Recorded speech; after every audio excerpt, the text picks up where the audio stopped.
The silence in the living room was not empty. It was heavy, suffocating, and tasted of stale cigarette smoke and impending ruin. I stood in the corner, deep in the shadows cast by the singular flickering lamp that my father hadn't bothered to change in 3 months. I wasn't hiding exactly. I was observing. It was a habit I had picked up during my years studying art history and appraisal. The ability to stand back, look at a composition, and find the crack in the varnish, the fake signature, the flaw that devalued the entire piece. Tonight, the flaw was sitting on the stained beige sofa, wringing his hands until the knuckles turned white. My father, Thomas Evans. The front door had not been kicked in. There were no shouts, no breaking glass. The arrival of Anthony Ravellini was far more terrifying than any Hollywood dramatization of a mob hit. He had simply walked in. The lock on our front door hadn't even clicked. It had yielded to his security team as if it knew better than to resist. Now, Anthony Ravellini sat in my father's armchair, the only piece of furniture that wasn't falling apart. He looked out of place. His suit was dark charcoal, tailored to a precision that made the peeling wallpaper of our living room look even more pathetic. He didn't look like a thug. He looked like a CEO of a Fortune 500 company, except for the air around him. It was cold, pressurized. He had dark hair kept short and professional, and his eyes were a dark brown that absorbed the dim light rather than reflecting it. There were no scars on his face, no broken nose, nothing to suggest he did the dirty work himself. That was what made him dangerous. He didn't have to. 2 men stood by the door. Statues. They hadn't blinked since they entered. "Thomas," Ravellini said. His voice was a low baritone, smooth and devoid of anger. It was the voice of a man discussing the weather, not a debt that could end a life. "We are past the point of negotiation." The deadline was noon. My father made a sound that was half sob, half gasp. He wiped sweat from his forehead with a sleeve that was already stained. I know, Mr. Ravellini. Please. It's the horses, the track. It was a sure thing. I just need another week. 2 days. Give me 2 days and I can turn it around." I watched Ravellini's hand. He tapped his index finger once on the armrest. That was the only sign of irritation. "You have had 3 months' extensions. You have borrowed from the loan sharks to pay the interest on the principal you owe me. You are drowning, Thomas, and I am not a lifeguard." I shifted my weight slightly. The floorboard beneath me creaked. Ravellini's head snapped toward my corner. It was a predatory movement, sharp and precise. For a second, I thought he was going to pull a weapon, but he just narrowed those dark eyes. I held my breath. I had hoped to remain a ghost in this transaction, a witness to the inevitable end of my father's chaotic life. I had my bag packed upstairs. I had $200 hidden in my shoe. I was ready to leave the moment the violence started. But Ravellini saw me. He didn't look away. He scanned me from my worn sneakers to the oversized gray sweater I wore to keep warm in a house where the heating had been cut off weeks ago. He didn't look at me with lust. He looked at me the way I looked at a vase at an estate sale, checking for provenance, durability, and value. "Who is that?" Ravellini asked, not taking his eyes off me. My father turned, seeming to remember for the first time that I existed. "That? That's just Lucia, my daughter. She lives here?" Yes. She helps around. She's a good girl." My father's voice took on a frantic, desperate pitch. I saw the gears turning in his addict brain. He was looking for an angle, a lifeline, anything to stop the bullet he was sure was coming. Ravellini looked back at my father. "You owe me $400,000, Thomas. You have no assets. This house is mortgaged to the hilt and rotting from the inside out. Your car has been repossessed. You have nothing. I have..." My father looked around the room wildly. His eyes landed on the television, then the broken stereo, and then, inevitably, they landed back on me. A cold pit opened in my stomach. I knew that look. It was the same look he gave his wedding ring before he pawned it. It was the look of a man who had stripped away every layer of morality to feed the beast of his addiction. "I have no money," Father cried out, his voice cracking. He scrambled off the sofa, falling to his knees. It was a humiliating display. "I have no money, Mr. Ravellini. But look at her." He pointed a shaking finger at me. Lucia. She's young. She's smart.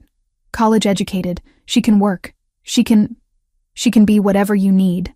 My father crawled 2 inches closer to the immaculate shoes of the Mafia boss. She'll serve as payment. Take her. Take her and wipe the slate clean. Please. The silence that followed was absolute. I didn't gasp. I didn't scream. I felt a strange, icy calm settle over me. Perhaps I had always known it would end this way. Thomas Evans had sold my mother's jewelry, my college fund, and his own dignity. Selling me was just the final liquidation of his inventory. Ravellini didn't speak immediately. He turned his head slowly back to me. He stood up. He was tall, over 6 feet, filling the cramped room with an overwhelming masculine presence. He walked toward me, crossing the stained carpet. I didn't back away. I refused to cower. If I was to be sold like cattle, I would at least stand like a human being. I lifted my chin, meeting his gaze. Up close, he smelled of expensive cologne, sandalwood, and cold winter air. "How old are you?" he asked. 23, I answered. My voice was steady. "Good. Did you know about the debt?" "I manage his mail," I said coldly. "I know about the 400,000 to you. I know about the 50,000 to the bank. I know about the 3 liens on the house." He raised an eyebrow. "And yet you stayed.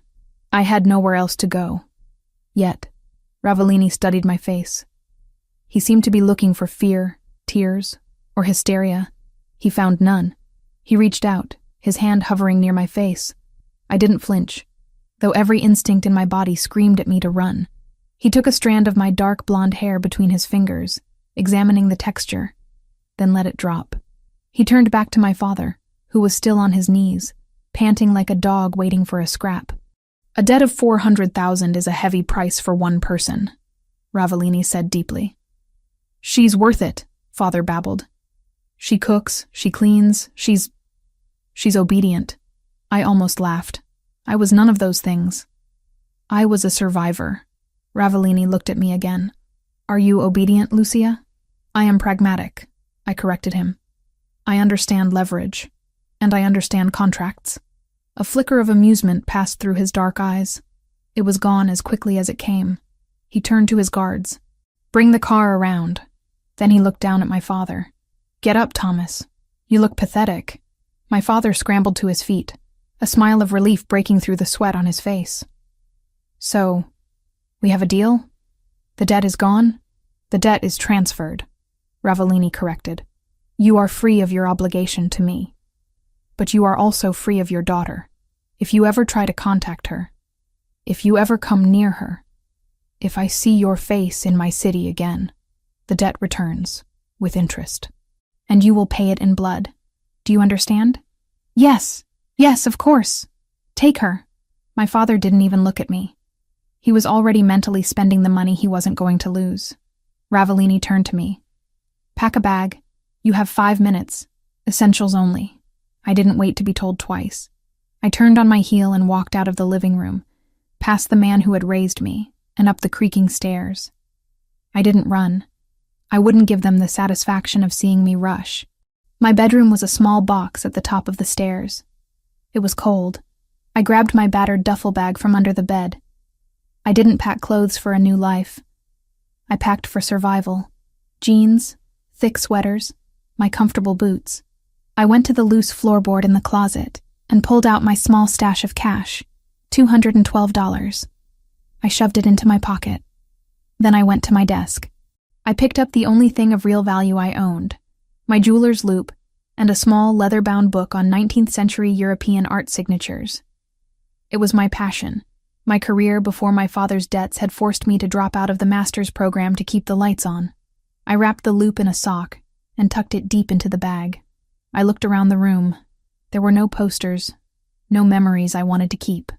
This house had been a prison of anxiety for years. Every phone ring made me jump. Every knock at the door made me sick. Leaving it didn't feel like being captured. It felt like being cut loose from an anchor that was dragging me to the bottom of the ocean. I zipped the bag. It was light. My entire life weighed less than 20 pounds. When I came back downstairs, Ravellini was checking his watch. A Patek Philippe, genuine, platinum casing. I filed that information away automatically. 4 minutes, he noted. Efficient. I don't have much to mourn, I said. My father was standing by the window, peeking out at the street, probably making sure the neighbors weren't watching. He turned as we headed for the door. Lucia, he said, trying to summon some fatherly tone. You be good for Mr. Ravellini.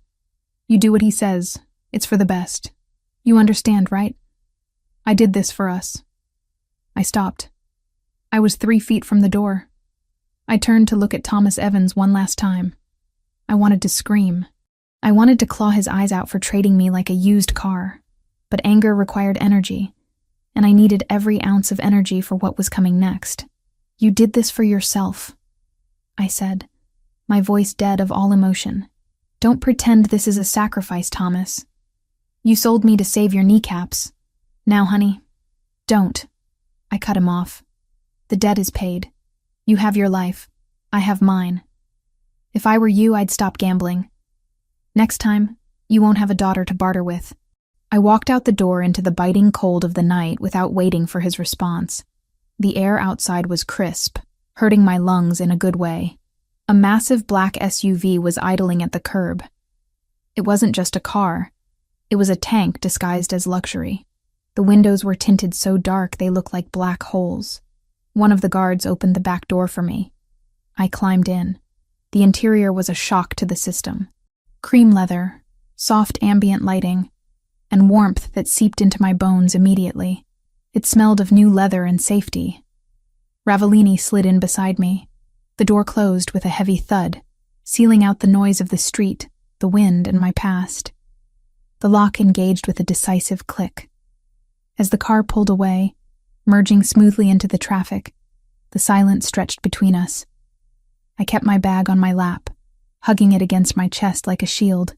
I looked out the window, watching the neighborhood I had grown up in blur into streaks of light. We were leaving the slums and heading toward the city skyline that glowed in the distance like a promised land. We need to establish the ground rules, Ravellini said. He didn't look at me. He was scrolling through something on a tablet that he had pulled from the seat pocket. I assume I don't get a vote, I said. You assume correctly. He locked the tablet screen and placed it down. He turned his body slightly toward me, dominating the space. You are not a guest, Lucia, but you are not a slave.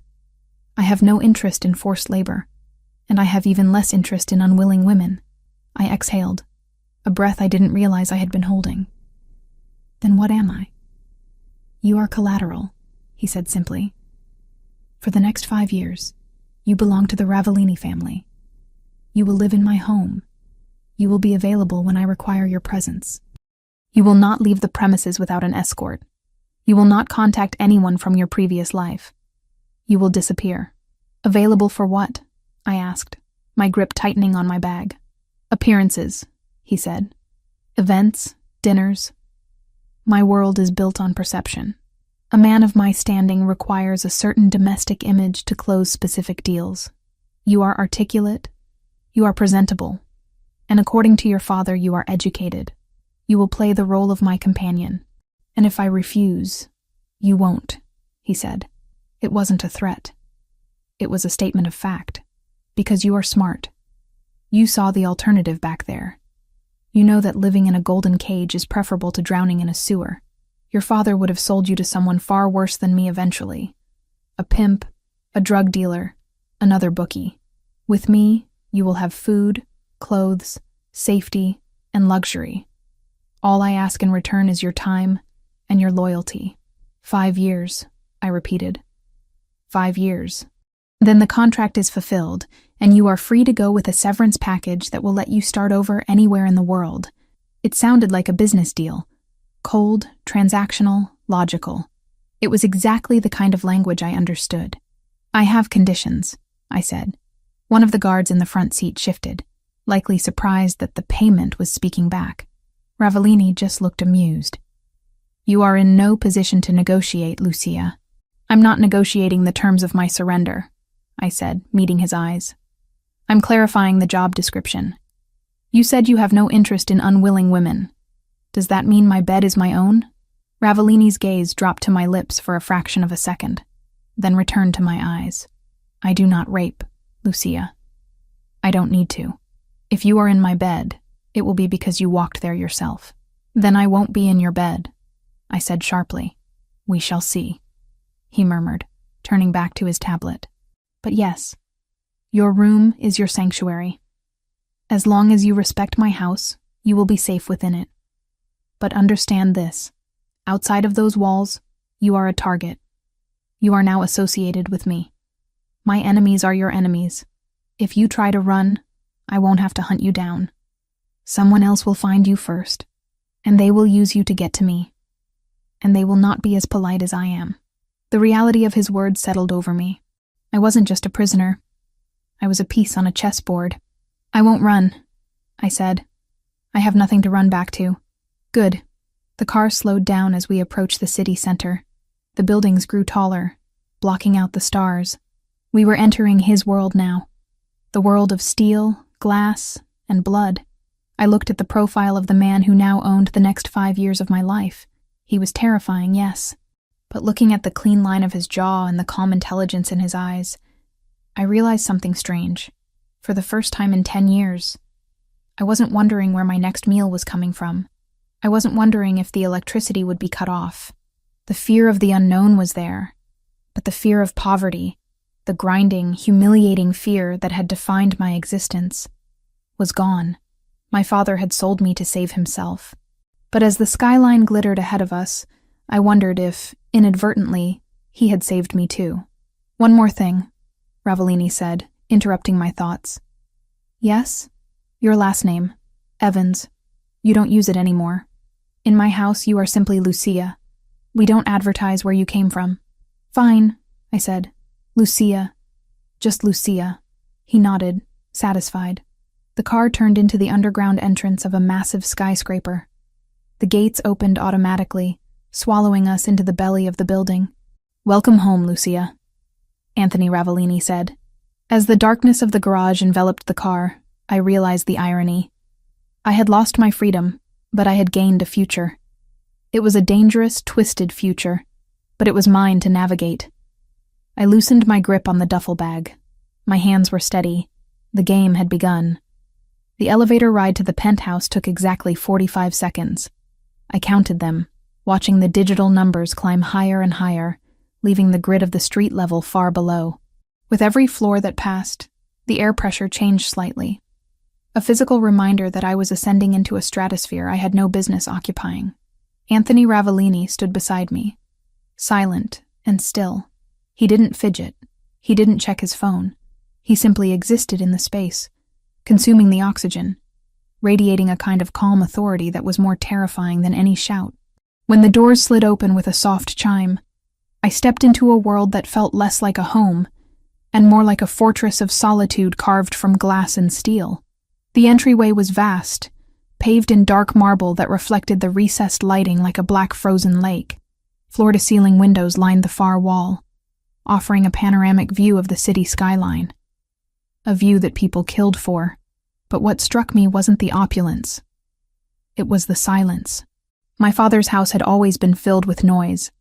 The hum of the refrigerator that was dying, the rattle of the pipes, the muttering of a man losing his mind to addiction. Here, the silence was heavy, expensive, and absolute. Coat, Ravellini said. It wasn't a question. I slipped off my worn denim jacket. He took it from me, not handing it to a servant, but hanging it himself in a closet that looked larger than my bathroom. The gesture was strangely domestic for a man who commanded an army of criminals. Follow me. I walked behind him, my boots making dull thuds against the marble while his dress shoes were virtually silent. We passed a living area with a sofa that looked like a modern art installation, a kitchen that gleamed with stainless steel surfaces that had clearly never seen a burnt toast, and a hallway lined with black and white photography. He stopped at a heavy oak door at the end of the corridor. He pushed it open and gestured for me to enter. This is your room, he said. I stepped inside and felt my breath hitch. It was beautiful, yes, in a stark, masculine way. The walls were a deep charcoal, the bed was a king-sized expanse of white linen, and there was an ensuite bathroom visible through a frosted glass door. But what drew my eye wasn't the luxury. It was the lock on the door. A heavy brass deadbolt. On the inside, I turned to look at him, surprised. "You can lock it," he said, reading my mind with unnerving accuracy. "Privacy is a luxury you probably haven't had in a long time. Here, it is a standard." "You trust me behind a locked door?" I asked, gripping the strap of my duffel bag. "I have the master key, Lucia. But I won't use it unless I have reason to believe you are harming yourself or planning something stupid. As I told you in the car, I do not force entry. If that door is locked, I will knock." He stepped back into the hallway, creating a physical boundary between us. "The kitchen is fully stocked. Eat whatever you want. The library and the gym are open to you. My office," he pointed to a set of double doors at the opposite end of the hall, "is not locked, but I advise you to knock before entering. I handle business there that you do not want to overhear." "And if I want to leave?" I asked, testing the perimeter. "The elevator requires a biometric scan or a code. You have neither. The fire escape is alarmed and monitored by a security team in the lobby. If you trigger it, 3 men with very little patience will be up here in 90 seconds. Don't test them." His eyes were dark, serious, devoid of cruelty but full of warning. "Sleep," he ordered. "Tomorrow we will discuss your schedule. I have a tailor coming at 10 to measure you." "A tailor? You represent the Ravellini family now. Your current wardrobe is—" He glanced at my jeans, which had a patch on the knee. "Insufficient." With that, he turned and walked away. I watched him disappear into the shadows of the living room, then I closed the door. I turned the lock. The click of the deadbolt sliding into place was the loudest sound I had heard all night. I didn't unpack immediately. I sat on the edge of the bed, the mattress sinking perfectly under my weight, supporting me in a way I wasn't used to. I looked around the room. It was warm. The thermostat on the wall read 72 degrees. For the first time in 3 winters, I didn't have to sleep in 2 hoodies. I went into the bathroom. The shower was a waterfall style, enclosed in glass. I turned the handle, and hot water, instantly hot, not lukewarm after 10 minutes of running, poured out. I stripped off my clothes, the layers of grime and stress from the confrontation at my father's house peeling away. I stood under the spray for a long time, watching the steam rise. I should have been crying. I should have been terrified. I was a prisoner in a high-rise tower, owned by a mob boss. But as the hot water hit my skin, all I felt was a profound, exhaustion-fueled relief. The debt collectors weren't coming here. The phone wasn't going to ring with threats. For the next 5 years, I was a bird in a cage. Yes. But the cage was bulletproof, and the hawk guarding it was the most dangerous predator in the sky. I dried off with a towel that was thicker than my winter coat and climbed into the bed. I thought I would lie awake for hours, plotting my escape or analyzing my fate. But the moment my head hit the pillow, my body shut down. It recognized safety, even if my mind hadn't accepted it yet. I slept dreamlessly, a deep, comatose slumber that belonged to the dead or the saved. I woke up to light streaming through the blackout curtains I had failed to close completely. The clock on the bedside table read 8:30 a.m. Panic flared for a microsecond. I was late for work, late for the shift at the antique shop that paid me under the table. Before reality crashed back in, I didn't have a job anymore. I had a role. I dressed in the cleanest clothes I had left, black leggings and a gray oversized sweater. I brushed my hair, pulling it back into a severe bun. I looked in the mirror. My hazel eyes looked clearer than they had in months. The dark circles were still there, but they were lighter. I unlocked my door and stepped out into the penthouse. It was silent. "Mr. Ravellini?" I called out softly. No answer. I walked to the kitchen. There was a pot of coffee on the counter, still hot, with a note beside it written in sharp, angular handwriting. "I am in meetings until noon. Eat." I poured a cup. It was black, strong, and tasted like beans that were ground 10 seconds ago. I opened the fridge. It was absurd. Rows of organic produce, imported cheeses, sparkling water, steaks. I grabbed an apple and a piece of cheddar, eating standing up, leaning against the marble island. I was bored. My entire life for the last 5 years had been a hustle, survival. Every minute was accounted for. Working, studying, hiding, managing my father. Now, I had nothing. Time stretched out before me like a vast, empty desert. I explored. The living room had books, but they were mostly architectural digests or business biographies. I walked to the window and looked down at the city. From up here, the people looked like ants. I wondered if my father was down there, already placing bets with the money he didn't have to pay Ravellini anymore. The thought made my stomach turn, so I pushed it away. I found myself drawn to the double doors at the end of the hall. The office. He had said it wasn't locked. He had advised me to knock. But he also said he was in meetings until noon, which implied he wasn't in there right now. My curiosity was a physical itch. I needed to know who this man was. Was he a brute with money, or something else? I turned the handle. It opened silently. The office was magnificent. It smelled of old paper, leather, and cigar smoke. One wall was entirely glass overlooking the harbor.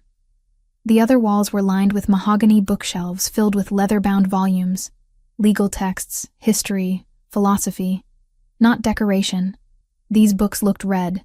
The spines were cracked. Some had bookmarks sticking out. But what stopped me dead in my tracks was the painting hanging behind the massive ebony desk. I walked toward it, my coffee forgotten on a side table. It was a landscape, oil on canvas. Pastoral scene, mid-18th century style. A group of shepherdesses by a stream. Ruined classical architecture in the background, bathed in a golden, hazy light.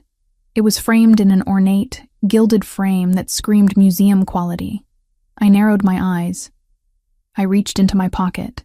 I had transferred my jeweler's loop from my bag to my sweater this morning out of habit. It was my security blanket. I brought it to my eye and leaned in close, dangerously close to the canvas. I studied the brushwork on the foliage in the lower left quadrant. I examined the crackler, the network of fine cracks that appear in old varnish. It's wrong, I whispered to myself. The technique was good, exceptional even. It mimicked the layering of the French Rococo masters perfectly. But the blue pigment in the shepherdess's skirt, it was too vibrant, too stable. In a painting of this age, the lapis lazuli would have degraded slightly, or the binding medium would have yellowed it to a distinct greenish hue. This blue was punching me in the face, and the signature in the corner. I was so absorbed in the analysis, tracing the flow of the brush strokes with my gaze, that I didn't hear the door open. I didn't hear the footsteps on the thick Persian rug. I thought I told you to knock. The voice was low, vibrating through the room like a bass note. I froze. I didn't jump, but my heart hammered a frantic rhythm against my ribs. I straightened up slowly, turning to face him. Anthony Ravellini stood in the doorway. He wasn't wearing his suit jacket. His white dress shirt was unbuttoned at the collar, sleeves rolled up to his elbows, revealing forearms that were thick with muscle and dusted with dark hair. He looked less like a CEO now and more like a man who had been strangling problems all morning. He didn't look angry. He looked assessing. He walked toward me, closing the distance until he was standing behind his desk, and I was standing in front of it, like a naughty schoolgirl called to the principal's office. I apologize, I said, keeping my voice steady. The door was open. I was curious. Curiosity killed the cat, Lucia, but satisfaction brought it back. I countered instinctively. His eyes narrowed slightly. He looked at the painting, then back at me. He noticed the jeweler's loop clutched in my hand. "What are you doing?" he asked. "Searching for a safe behind the canvas?" "No, I was looking at the pigment." "The pigment?" He crossed his arms over his chest. The biceps strained against the white fabric. "And what did the pigment tell you?" I hesitated. This was a man who prided himself on control, on perfection. Telling him he had been duped might not be the smartest survival strategy, but lying to him felt more dangerous. He was a man who smelled deceit. "It told me that you overpaid," I said. The silence that followed was thick. Anthony didn't blink. "Explain." I took a breath and stepped back toward the painting, pointing with the hand that held the loop.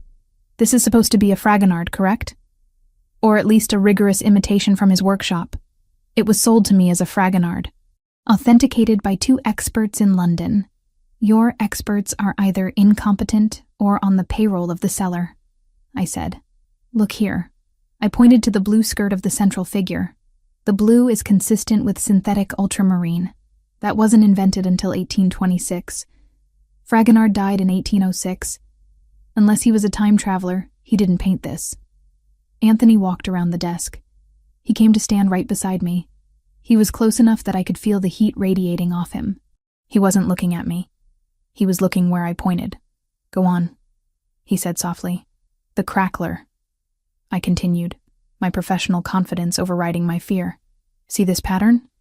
It's uniform. Too uniform. Natural aging cracks are random, influenced by the wooden stretcher bars and humidity changes.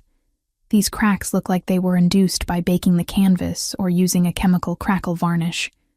And the brushwork here. I hovered my finger over the trees. It's too hesitant. The master painted with speed, with confidence. This artist was copying. They were careful. You can see where they lifted the brush to check their work against the original. I lowered my hand and looked up at him. He was staring at the painting with a look of intense concentration. It's a fake, I concluded. A very expensive, very beautiful fake. Probably late 19th century. Worth maybe $10,000 as a decorative piece. Not the $2 million you likely paid for it. Anthony turned his head slowly to look at me. His dark eyes drilled into mine, stripping away my defenses. I expected anger. I expected him to yell at me for insulting his possession. Instead, a slow, dangerous smile curved his lips. It wasn't a nice smile. It was the smile of a wolf that just realized the rabbit has teeth. You studied art? He asked. Art history and appraisal, I said. I was 2 semesters away from my master's when the money ran out. And you kept the loop. Tools of the trade. You don't throw them away just because you lose the workshop. He reached out and took the loop from my hand. His fingers brushed mine. Rough skin against smooth. A jolt of electricity shot up my arm, startling in its intensity. He held the small glass up to his own eye and looked at the blue paint I had indicated. Synthetic ultramarine. He muttered. French Guimet, 1826. He lowered the loop and handed it back to me. My experts in London are going to have a very bad day tomorrow. He walked back around his desk and sat down in the massive leather chair. He looked at me differently now. The dismissive air from the night before, the attitude of a man dealing with a piece of luggage, was gone. He was looking at me like I was a puzzle he hadn't solved yet. I thought I bought a pretty face to hang on my arm, he said, his voice thoughtful. A distraction. Collateral to keep a gambler in line. I told you, I said, putting the loop back in my pocket. I'm pragmatic, and I'm not useless. No, he agreed. You are not. He leaned back, steepling his fingers. The tailor will be here in 20 minutes. Get measured, get your wardrobe sorted. But after that, he paused, his eyes gleaming with a new idea. Come back here. Why? Because I have a warehouse full of assets that I acquired through various debt settlements. Paintings, sculptures, antiques. I use them to move capital across borders. But if I am moving fakes, I am vulnerable. He gestured to the empty chair opposite his desk. You wanted to know your role, Lucia. Sit down. I didn't move immediately. Does this mean the contract changes? The contract stands, he said firmly. You are still mine for 5 years. But how you spend those 5 years, that is negotiable. You can be a decoration, Lucia, or you can be an asset. The choice is yours. I looked at the chair.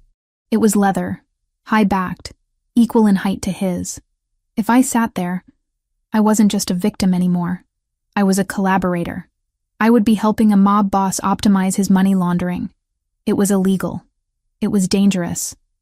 It was everything I had been raised to avoid. But looking at Anthony Ravellini, at the intelligence in his eyes, the challenge in his posture, I realized something terrifying. I didn't want to go back to my room and hide. I didn't want to be safe and bored. I wanted to sit in that chair. I walked forward and pulled the leather chair out. The sound of it scraping against the rug was the only noise in the room. I sat down, crossing my legs, and placed my hands on the mahogany desk. I charge a consultation fee, I said. Anthony threw his head back and laughed.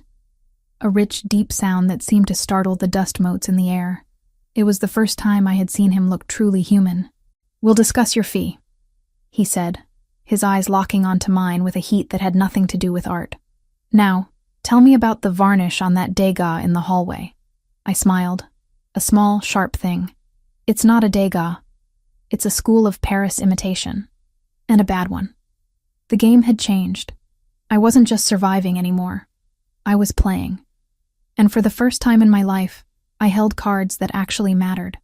The cage was still there, but the door was wide open, and the hawk was inviting me to fly. "Tell me everything," Anthony commanded.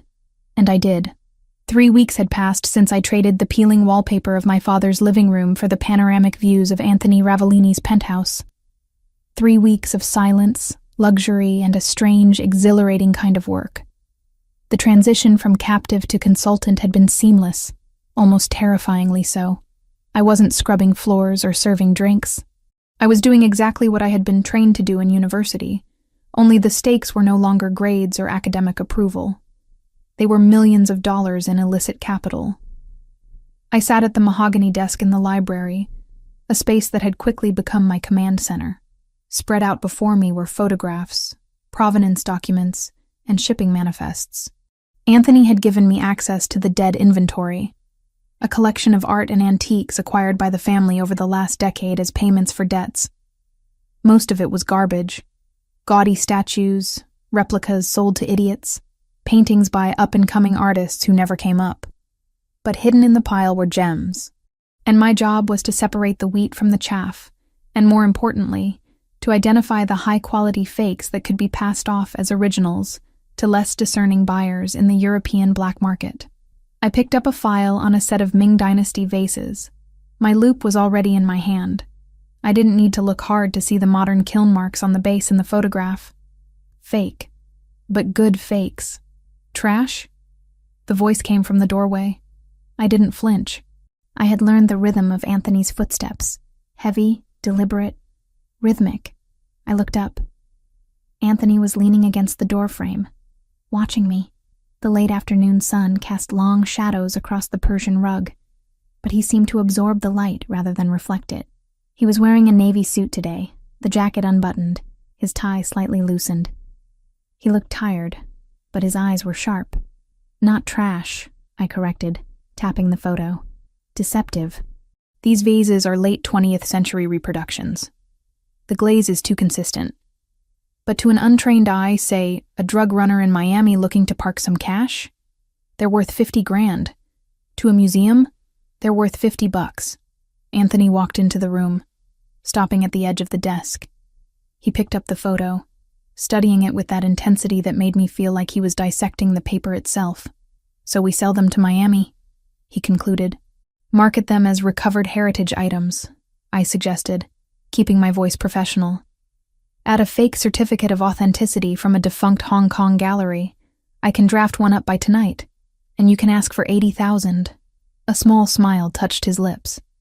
It wasn't a nice smile, but it was an approving one. "You are dangerous, Lucia."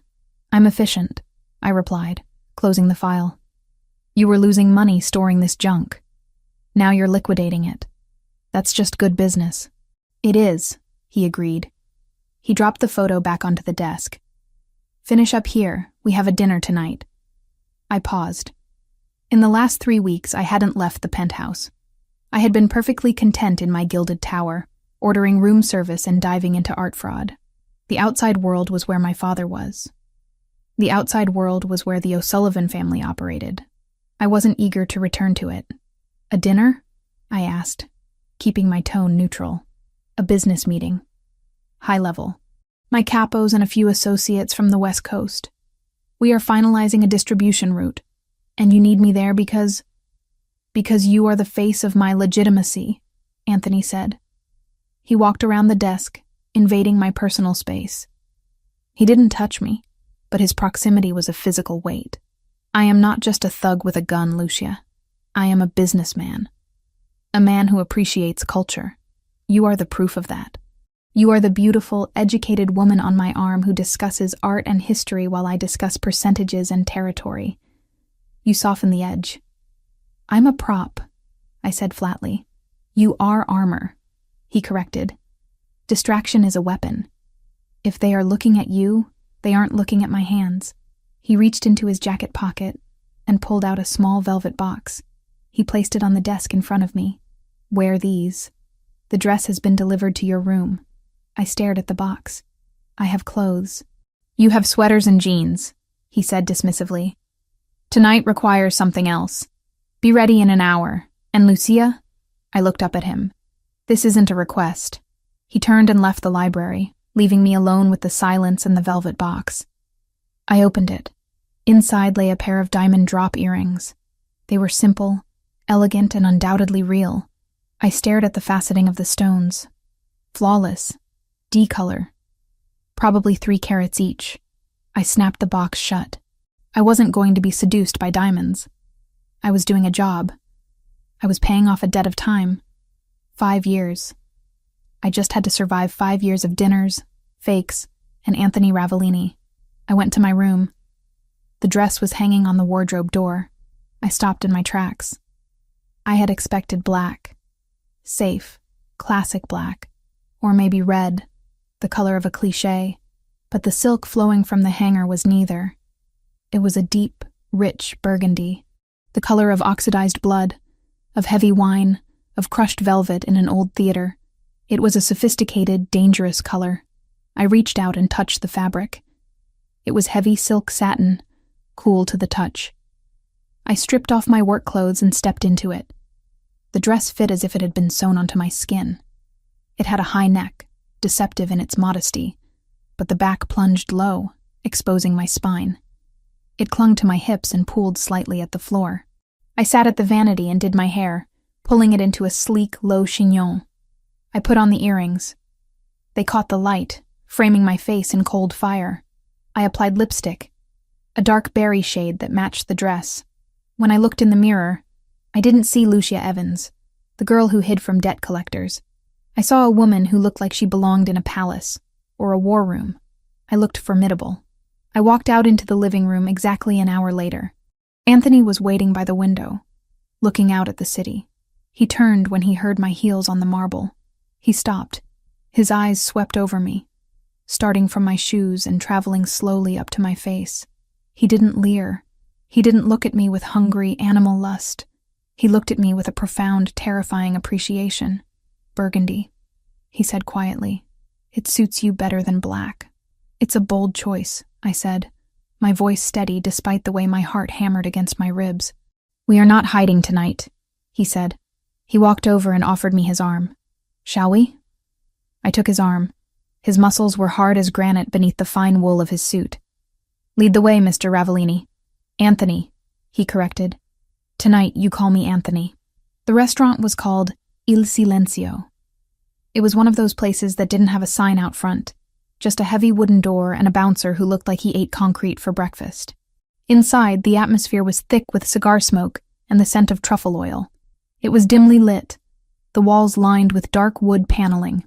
The other diners were men in expensive suits, talking in hushed tones. There were very few women. Anthony guided me to a private room in the back. The air in the room changed instantly. It was cooler, sharper. A large round table dominated the space. 5 men were already seated. They all stood up when Anthony entered. Don Ravellini, one of them greeted, bowing his head slightly. Gentlemen, Anthony replied. He didn't bow back. He guided me to the chair to his right and waited for me to sit before taking his own seat. The men sat down. I scanned the table. I recognized 2 of them from the files I had seen in the office. Associates from the West Coast. But the man sitting directly across from me was new. He was older, perhaps 50, with a face that looked like it had been carved out of aggressive meat. His skin was flushed, his eyes watery and bloodshot. He had a glass of whiskey in front of him that was already half empty. "Who's the bird, Anthony?" the man asked, his voice grating and loud. I thought this was a business dinner, not a date night. Anthony poured himself a glass of water. He didn't look at the man. "This is Lucia. She is my consultant." "Consultant?" The man laughed, a wet, ugly sound. "Is that what we're calling them now?" In my day, we just called them whores. The silence that fell over the table was instant and absolute. The other men looked down at their plates or adjusted their cufflinks. Insulting the boss's companion was suicide. Anthony stopped pouring. The pitcher hovered in the air for a second before he set it down with a deliberate clink. "Lucia manages my private acquisitions," Anthony said, his voice dropping an octave. "She has more education in her little finger than you have in your entire bloodline, Verciani. I suggest you show respect." So this was Verciani, a capo from the Jersey faction, notorious for his temper and his inability to handle alcohol. Verciani sneered, leaning back in his chair. He looked me up and down, his eyes lingering on my chest. Education. Right. Does she know how to count, or just how to spend? I felt a flash of anger, hot and sharp. But I didn't let it show. I picked up my napkin and unfolded it calmly. "I know how to count, Mr. Verciani," I said, my voice cutting through the tension like a razor blade. "For example, I count 3 empty glasses in front of you, which explains why you're slurring your words before the appetizers have even arrived." Verciani's face turned a darker shade of red. The man next to him choked on a laugh. Anthony didn't look at me, but I saw his hand tighten slightly on the stem of his water glass. "She speaks," Verciani mocked. "Listen, sweetheart, the men are talking. Why don't you sit there and look pretty? Anthony, order a bottle of the good stuff. I want to celebrate the deal." He snapped his fingers at a waiter who had materialized in the corner. "Boy, bring us the 82 Latour. The boss is paying." The waiter looked at Anthony for confirmation. Anthony gave a barely perceptible nod. When the bottle arrived, Verciani made a show of inspecting it. "Ah, Chateau Latour, 1982, the king of wines. You see this?" He pointed the bottle at me. "This bottle costs more than your daddy made in a year." He didn't know how right he was. My father never made anything. The waiter poured a splash into Verciani's glass for the tasting. Verciani swirled it aggressively, spilling a drop on the white tablecloth. He took a massive gulp, swishing it around his mouth like mouthwash. "Perfection," he announced. "Notes of leather and tobacco, smooth as silk. Pour it for everyone." The waiter moved to pour, but I raised my hand. "Wait," I said. Verciani slammed his glass down. "What now?" I looked at the bottle in the waiter's hand. "I didn't need the loop for this. It's a fake," I said clearly. The room went dead silent again. Verciani stared at me, his mouth slightly open. "Excuse me?" He spat. "The bottle," I said, gesturing to the label. "It's a counterfeit. A refilled bottle, to be precise." "You don't know what the hell you're talking about," Verciani growled. "This is from the restaurant's private reserve." "Then the restaurant is being cheated, or they are cheating you," I said, leaning forward slightly, locking eyes with him. "Look at the capsule, Mr. Verciani. The Chateau Latour 1982 capsules were made of a specific lead alloy that oxidizes to a dull gray over 40 years. That capsule is shiny aluminum. And the label? The font on the vintage year is slightly too bold. It's a high-quality photocopy glued onto an old bottle." I turned to the waiter, who was looking pale. "And if you open it, the cork will likely be branded with a different year, or it will look surprisingly new for a 40-year-old wine. Am I right?" The waiter swallowed hard. I can check the cellar, madam. We have had issues with the supplier recently." I turned back to Verciani. "You just drank swill, probably a decent table wine mixed with a little brandy to fake the aging, and you called it perfection. You praised the notes of leather. The only leather here is the shoe you just put in your mouth." The man to Verciani's left let out a snort of laughter that he quickly turned into a cough. Anthony remained perfectly still, but there was a light in his eyes, a fierce, burning pride. Verciani was vibrating. The humiliation was total. He had been exposed as a fool in front of his peers by a woman he had dismissed as a whore. He stood up so fast his chair crashed backward onto the floor. "You little bitch," he roared. He lunged across the table. His hand, heavy, meaty, and fast, swung toward my face. I didn't have time to move. I flinched, bracing for the impact, closing my eyes. But the blow never landed. There was a dull thud of flesh hitting flesh, but not mine. I opened my eyes. Anthony was standing. He had moved with a speed that defied physics. His left hand was wrapped around Verciani's wrist, stopping at inches from my cheek. His grip was so tight that Verciani's fingers were turning purple. The air in the room seemed to drop 20 degrees. Anthony didn't shout. He didn't roar. He leaned in, his face inches from Verciani's sweating forehead. His voice was a whisper, but it carried more violence than a gunshot. "She is not a consultant," Anthony said, his eyes black voids of rage. "She is my partner. You insult her. You insult me. You try to touch her." He twisted Verciani's wrist. There was a sickening pop of cartilage. Verciani let out a strangled yelp, dropping to his knees. "And you lose the hand," Anthony finished. He shoved Verciani back. The capo collapsed onto the floor, clutching his wrist, wheezing. "Get him out of here," Anthony ordered the guards. "And tell the kitchen to bring me a real bottle. I won't pay for garbage." The guards dragged Verciani out. The other men at the table sat in stunned silence. They weren't looking at Anthony with fear anymore. They were looking at me with fear. Because I was the woman who had just caused a capo to be broken, and I hadn't even raised my voice. Anthony sat back down. He adjusted his cuffs. He turned to me. "Are you all right?" he asked. I looked at his hands. The hands that had just crushed a man's wrist to protect me. My heart was racing. But not from terror. It was racing from adrenaline. "I'm fine," I said. My voice was surprisingly steady. "But he really does have terrible taste in wine." Anthony looked at me for a long moment. Then he started to laugh. It was a low, dark sound. "Yes," he said. "He does." The rest of the dinner passed in a blur. The men treated me like royalty. They asked my opinion on the food, the decor, the business. I played the part. I was charming, I was intelligent, I was deadly. But all I could think about was the heat of Anthony's body next to mine, and the way he had moved to shield me. The ride home was quiet. The city lights streaked past the tinted windows of the SUV. The partition was up, separating us from the driver. I sat in the corner of the seat, watching the rain start to streak against the glass. The adrenaline was fading, leaving behind a shaky exhaustion. I felt a hand on mine. I looked down. Anthony's hand was covering mine on the leather seat. His skin was warm. "You're shaking," he said. "Just a little," I admitted. I've never been the cause of violence before." "You weren't the cause," he said firmly. His ego was the cause. "You were just the mirror that showed him how ugly he is." He squeezed my hand. "You did well tonight, Lucia. Better than well. You commanded that room. I just pointed out a fake label. No. You stood your ground. Most people crumble when a man like Verciani barks. You bit back." He turned his body toward me. The streetlights flickered across his face, illuminating the sharp angles of his cheekbones and the depth of his eyes. "I told you I protect what I value," he said softly. "And am I valuable?"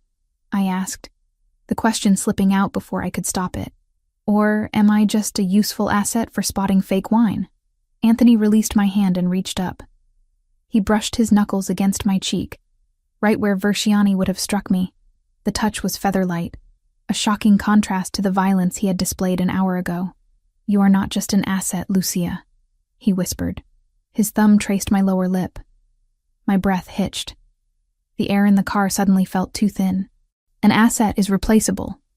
You are proving to be distinct." I stared at him. For the first time, I saw the man behind the Mafia boss title. I saw a man who was lonely at the top of his mountain. A man who was tired of being surrounded by sycophants and brutes. I saw a man who recognized a fellow survivor. I leaned into his touch, just a fraction of an inch. It was an involuntary movement, a magnetic pull. "Distinct is good," I whispered. "Distinct is dangerous," he murmured, his eyes dropping to my lips. For a second, I thought he was going to kiss me. The tension was a pulled rubber band, ready to snap. I wanted him to. God help me. I wanted the man who owned me to claim me. Not because of a contract, but because of this fire between us. But he pulled back. He withdrew his hand and straightened his tie, the mask of the Don sliding back into place. "We're home," he said, as the car turned into the garage. The moment was broken, but the energy remained. As we walked to the elevator, he didn't walk ahead of me. He walked beside me. I wasn't walking behind him anymore. Tonight had changed everything. I wasn't just the girl in the corner. I was the woman in burgundy who had brought a capo to his knees. And Anthony Ravellini was no longer just my captor. He was my partner in a dance I was just beginning to learn the steps to. I looked at my reflection in the elevator doors. The diamonds sparkled, cold and hard. But my eyes were burning. I had survived the dinner. I had survived Versiani, and looking at Anthony's profile as the doors opened to our penthouse, I realized the most dangerous thing of all. I was starting to like the view from the top, and I wasn't sure I ever wanted to come down. The invitation on the marble counter said, "The Whispering Hope Charity Gala," a name so sickly sweet it could only belong to an event run by the city's most ruthless tax evaders. It was the biggest night of the social season, a black tie affair where alliances were forged over caviar and reputations were destroyed with a whisper. For the first time in my life, I wasn't wondering how to sneak into such a world. I was expected to conquer it. I stood before the full-length mirror in my room, the silence of the penthouse wrapping around me like a second skin. The dress Anthony had commissioned for me was not merely a garment. It was a statement of war disguised as couture. It wasn't the deep burgundy of the private dinner, nor was it the safe black of a shadow. It was pale gold. The silk was liquid, cascading down my body in a way that mimicked movement, even when I was perfectly still. It caught the light of the chandelier and threw it back, softened, making my skin glow. The neckline was architectural, a sharp plunge that stopped just before indecency, held together by sheer engineering and confidence. The back was entirely open, exposing my spine to the cool air of the room. It was a dress that demanded attention. It was a dress that said I didn't need to hide in corners anymore. I adjusted the diamond drop earrings, the same ones from the dinner, and checked my reflection. The girl who had packed her life into a duffel bag under the gaze of a debt collector was gone. In her place stood a woman who knew the market value of a fake Renoir and the breaking point of a Jersey capo. A knock came at the door. 3 sharp raps. "Come in," I said, not turning away from the mirror. Anthony opened the door. He was wearing a tuxedo that fit him with lethal precision. The peak lapels were sharp enough to cut, the white shirt crisp against his tan skin. He looked like the prince of a dark kingdom, which, in many ways, he was. He stopped 2 steps into the room. I saw his reflection freeze in the glass. His dark eyes traveled up the line of the gold silk, tracing the curve of my waist, the slope of my exposed back, and finally meeting my eyes in the mirror. "Gold," he stated, his voice low. "You said we weren't hiding," I replied, turning slowly to face him. This seemed appropriate. He walked toward me, entering my personal space with the gravitational pull of a planet. He didn't touch me immediately. He let the tension build, that electric hum that had been growing between us since the night at Il Silenzio. "Appropriate is an understatement," he murmured. "You look like a trophy, Lucia. The kind men kill each other to possess." "I thought I was a partner," I challenged softly. "Tonight, you are both." He reached out, his fingers brushing the bare skin of my arm. The contact sent a jolt straight to my core, but I held his gaze. "The O'Sullivans will be there. The Russos. The heads of the 5 families.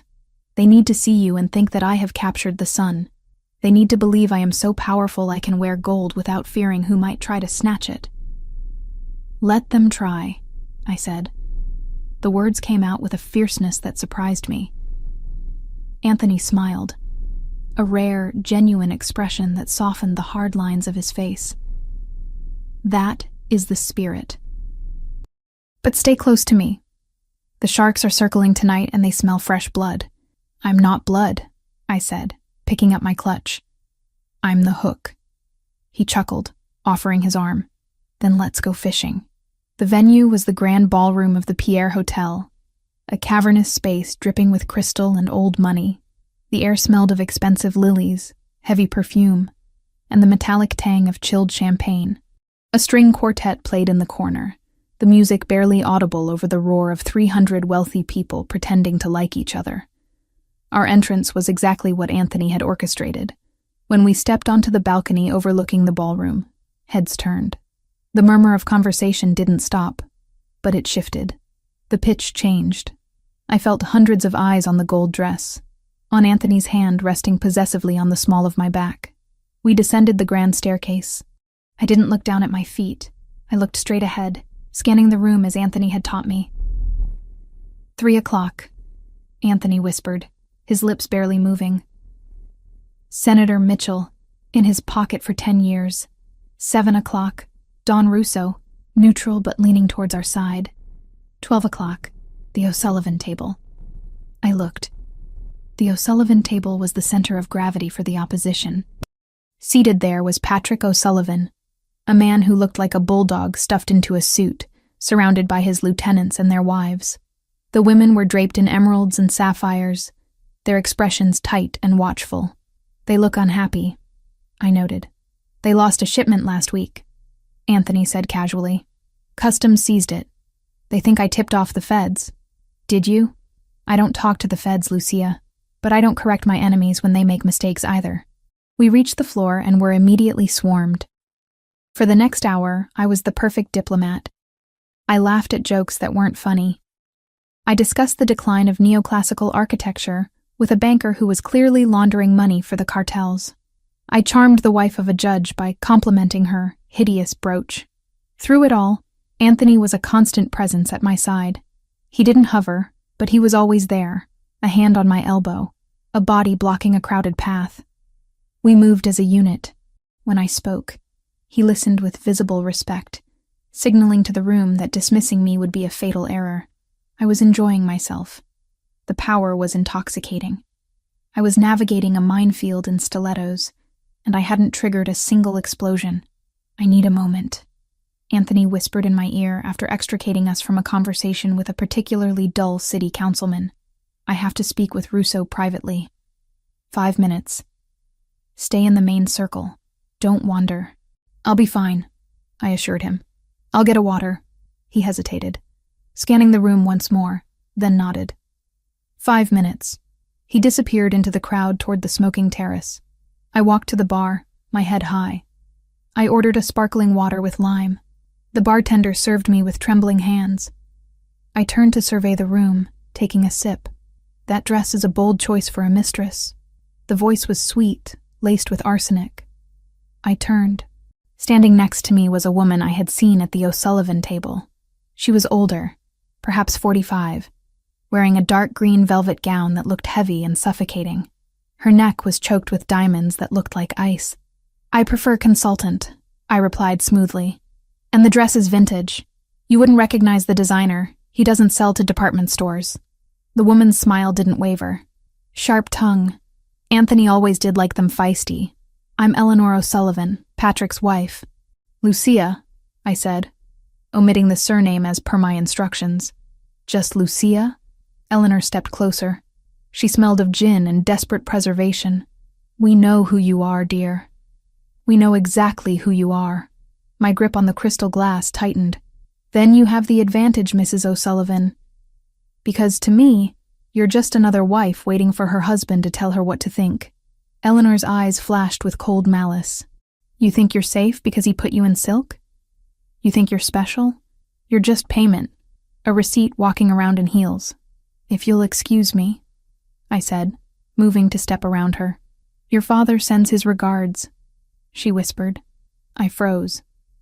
The ambient noise of the party seemed to drop away, leaving only the sound of my own heartbeat thundering in my ears. I turned back to her slowly. What did you say? Thomas, she purred, seeing she had drawn blood. He's a charming man. Terribly unlucky, though. He just can't seem to stay away from the tables. Atlantic City, mostly.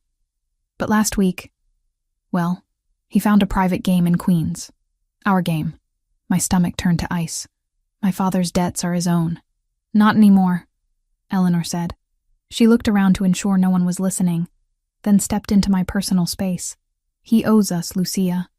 100,000. A pittance compared to what he owed Anthony, sure. But Thomas doesn't have a daughter left to sell, does he? He already spent that currency. I don't care, I said, though my voice trembled slightly. Kill him. Break his legs. It has nothing to do with me. Doesn't it? Eleanor reached into her clutch. She didn't pull out a weapon. She pulled out a small folded cocktail napkin. She pressed it into my hand. He didn't have money, dear, but he had information. He told us he talks to you. He told us he knows the route Anthony uses for the midnight transfers. He's lying, I hissed. I don't talk to him. I don't know the routes. But Anthony thinks you're loyal. She smiled, a horrific, triumphant expression. Thomas is selling us the schedule, Lucia. He claims he got it from you. He says you're playing the long con, that you're feeding him intel to buy his freedom. My world tilted. It was a lie. A vicious, destructive lie. But in this world, perception was reality. If the O'Sullivans spread the rumor that I was the leak, that I was feeding my father information, Anthony would have to kill me. He couldn't afford the weakness. Why are you telling me this? I asked, my voice barely a whisper. Because we don't want the schedule, she said, leaning in close, her breath hot on my ear. We want Anthony. You're going to confirm the route. You're going to tell us exactly when the shipment leaves the warehouse tonight. If you do, we forgive your father's debt. If you don't, well, we tell Anthony that his precious little consultant is a double agent working for her daddy, and we'll provide the proof Thomas manufactured. She patted my cheek. It took everything in me not to slap her hand away. Think about it. The ladies' room is down the hall. Meet me there in 10 minutes with the time and location. Or watch your golden life burn. She walked away, blending back into the crowd like a venomous snake sliding into the grass. I stood there, the cocktail napkin burning my palm. I unfolded it. It was a list of dates. Anthony's dates. My father hadn't just gambled money. He had gambled my life. He was framing me to save his own skin, using the O'Sullivans as the executioner. I looked across the room. Anthony was walking back from the terrace. He looked powerful, untouchable. If I told him, would he believe me? Or would the seed of doubt be enough to destroy us? The O'Sullivans were banking on my fear. They were banking on me trying to fix this alone, trying to hide the mess. I looked at the napkin again. Then I looked at Anthony. I didn't hesitate. I dropped the glass of water on the table with a clatter and walked straight toward him. I didn't care about the senator he was about to greet. I didn't care about the protocol. I cut through the crowd, my gold dress flowing like a banner of distress. Anthony saw me coming. His smile vanished instantly, replaced by a look of razor-sharp alert. He stepped away from the group he was approaching and met me halfway. "Lucia?" he asked, his hand instantly finding my waist. "What happened?" "We need to leave," I said. My voice wasn't loud, but it was steel. Now. He didn't ask why. He didn't look around to see if anyone was watching. He didn't worry about the social fallout. He saw the look in my eyes, the terror I was trying to suppress, and he acted. "Guard," he said to the air, and instantly 2 of his men materialized from the shadows. "Car, out front, 10 seconds. He guided me toward the exit, his body shielding mine from the room. We moved fast. The valet was already opening the door of the SUV before we even hit the sidewalk. We dove into the back seat. The door slammed shut, sealing us in the safety of the dark leather. "Go," Anthony ordered the driver. "Penthouse, counter-surveillance route." The car surged forward. Anthony turned to me. He didn't touch me yet. He waited. "Tell me." I opened my hand and dropped the crumpled napkin onto his knee. "The O'Sullivans," I said, the words tumbling out. "Eleanor." She cornered me. "My father." I choked on the word, a bitter bile in my throat. "My father owes them. He's back gambling. And to pay them, he's selling them lies." Anthony picked up the napkin. He scanned the dates in the dim light of the passing street lamps. His face was a mask of stone.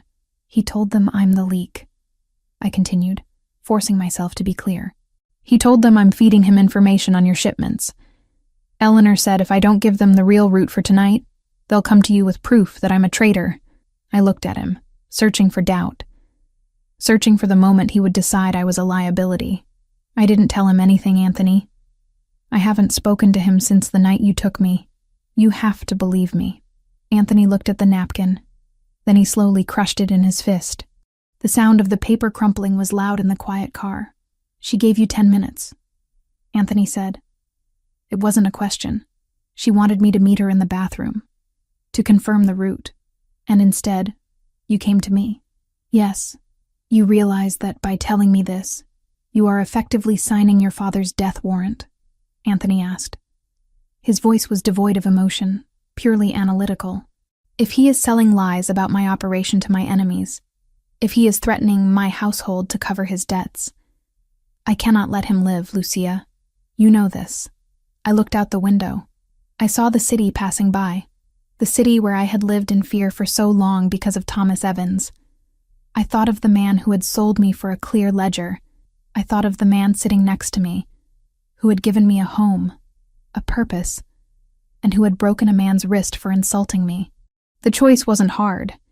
It was painful, like cutting off a gangrenous limb, but it was necessary. I turned back to Anthony. He stopped being my father the moment he pointed at me in that living room and put a price on my head. I said steadily, "I am not an Evans anymore. You told me that. I am yours." Anthony stared at me. For a long, agonizing minute, he didn't move. He was reading me, looking for the lie, looking for the hesitation. Then, he reached out. He took my hand, the one that had held the napkin, and brought it to his lips. He pressed a kiss to my knuckles, slow and deliberate. It wasn't just a gesture of affection. It was a seal, a knight swearing fealty to his queen. "He tried to use you as a weapon against me," Anthony whispered against my skin. "He thought you were weak. He thought you would panic and hide. He doesn't know me," I whispered back. "No," Anthony agreed. He lowered my hand but didn't let go. His fingers interlaced with mine, locking us together. "But I do." He tapped the partition glass. The driver lowered it an inch. "Change of plans," Anthony said. "Cancel the shipment tonight. Initiate protocol silence on the warehouses. And find Thomas Evans. I don't care where he is. Turn over every rock in Queens." "Yes, boss." The window went up. Anthony looked back at me. The fury was there now, burning deep in his eyes. But it wasn't directed at me. It was a cold, protective rage that made the air in the car vibrate. "You chose me," he said, sounding almost awed by the fact. "I chose the person who protects me," I said. "I chose the person who sees me." He pulled me across the seat, hauling me into his lap. The gold dress spilled over his dark trousers like molten metal. He buried his face in the crook of my neck, inhaling deeply. "You are not just payment, Lucia," he growled against my pulse. "You are the most dangerous thing I have ever owned, and I will burn the city to the ground before I let them touch you." I wrapped my arms around his shoulders, holding on tight. The car sped through the night, carrying us away from the gala, away from the lies, and towards a war that was now inevitable. "What do we do now?" I asked. Anthony pulled back to look at me. His eyes were hard, but his hand on my waist was gentle. "Now," he said, "we stop playing defense. If the O'Sullivans want a war, we give them a massacre. And your father is going to learn that some debts can't be paid with money." I didn't flinch. I didn't beg for mercy. I nodded. "Okay," I said. And in that word, I sealed my fate. I wasn't an observer anymore. I was an accomplice. And as Anthony's lips crashed onto mine, searing and possessive, I realized I wouldn't have it any other way. The girl in the corner was dead. The woman in the gold dress was ready to reign. The transition from the golden warmth of the gala to the cold, militaristic precision of the penthouse was jarring. The silence that filled the apartment wasn't the peaceful quiet of luxury anymore. It was the holding breath of a battlefield before the first shot is fired. Anthony moved with a terrifying efficiency.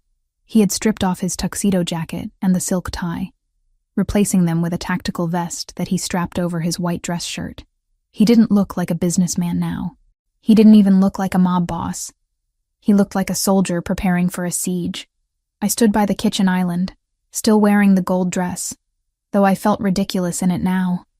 The silk felt too thin, too fragile for the reality that had just crashed into our lives. "The perimeter is sealed," Anthony said, checking the magazine of a handgun. before sliding it into a holster at his hip. "I have 6 men in the lobby, 2 in the elevator shaft, and 3 on the roof. The blast shutters are down on the windows. You are safer here than in the president's bunker. And you?" I asked, my voice steady despite the tremor in my hands. "Where are you going?" "To end it," he replied. He walked over to me, stopping just inches away. The smell of expensive cologne was gone, replaced by the scent of gun oil and cold resolve. He reached out, cupping my face in his hands. His thumbs traced my cheekbones, his eyes searching mine with an intensity that made my knees weak. "I am going to find your father. I am going to find the O'Sullivans. And I am going to make sure they never threaten this house again." "Don't go alone," I whispered. "I'm not alone. I have my best men. But I need to lead this, Lucia. They insulted me. They threatened you. This is personal." He leaned his forehead against mine. "Stay here. Do not open the door for anyone but me. If the secure line rings, answer it. It will be the code word Vesuvius. That means extraction. Do you understand?" "Vesuvius," I repeated. "I understand." He kissed me then. It wasn't gentle. It was hard, possessive, a promise of return. Then he pulled away, turned, and walked out the door without looking back. The heavy lock clicked into place, sealing me inside the golden cage. I stood there for a long time, listening to the silence. I should have gone to my room. I should have taken a bath, washed off the night, and waited like a good little asset. But my mind was racing. The image of Eleanor O'Sullivan's smile, the venom in her voice when she spoke of my father, the absolute certainty that Thomas Evans was selling me out, it all churned in my stomach like acid. I couldn't just sit. I went to my room and stripped off the gold dress, letting it pool on the floor like shed skin. I pulled on black jeans, heavy boots, and a dark cashmere sweater. I needed to feel armored. Then, I went to the bottom drawer of my nightstand. Taped to the underside was a burner phone. An old, cracked smartphone that had belonged to my father years ago. I had kept it not out of sentiment, but out of paranoia. When I moved in, I had swapped the SIM card for a prepaid one I'd bought with cash from the antique shop job. Anthony knew everything about me, but he didn't know about this phone. Everyone needs a secret, I had told myself. I turned it on. The screen flickered to life, the battery bar hovering at 15%. It vibrated immediately. My heart slammed against my ribs. No one had this number. No one except the emergency contact list I had set up for my father years ago in case he ended up in a hospital or a ditch. I opened the message. Sender, Dad. Time, 11:42. Lucia. I know you hate me. I know what Eleanor told you. She's lying. I'm not selling you out. I'm trying to save you. They know Anthony is coming. It's an ambush. The driver, Marco, is on their payroll. They are taking him to the shipping yards, not Queens. Pier 4, they have a sniper team waiting. Please, I messed up, but I won't let you die. Tell him. I stared at the screen, my breath catching in my throat. A trap. My mind raced, analyzing the data like I analyzed a fraudulent painting. Was it true? My father was a liar. Yes. A manipulator, absolutely. But he was also a coward. If Anthony died, the Ravellini empire would crumble, and the O'Sullivans would have no reason to keep Thomas alive. His safety depended on the balance of power. If the O'Sullivans took over, they would just kill him to tie up loose ends. His only chance of survival was chaos, or Anthony winning. The logic held. The driver? Marco. I had seen him talking to one of the O'Sullivan guards at the gala.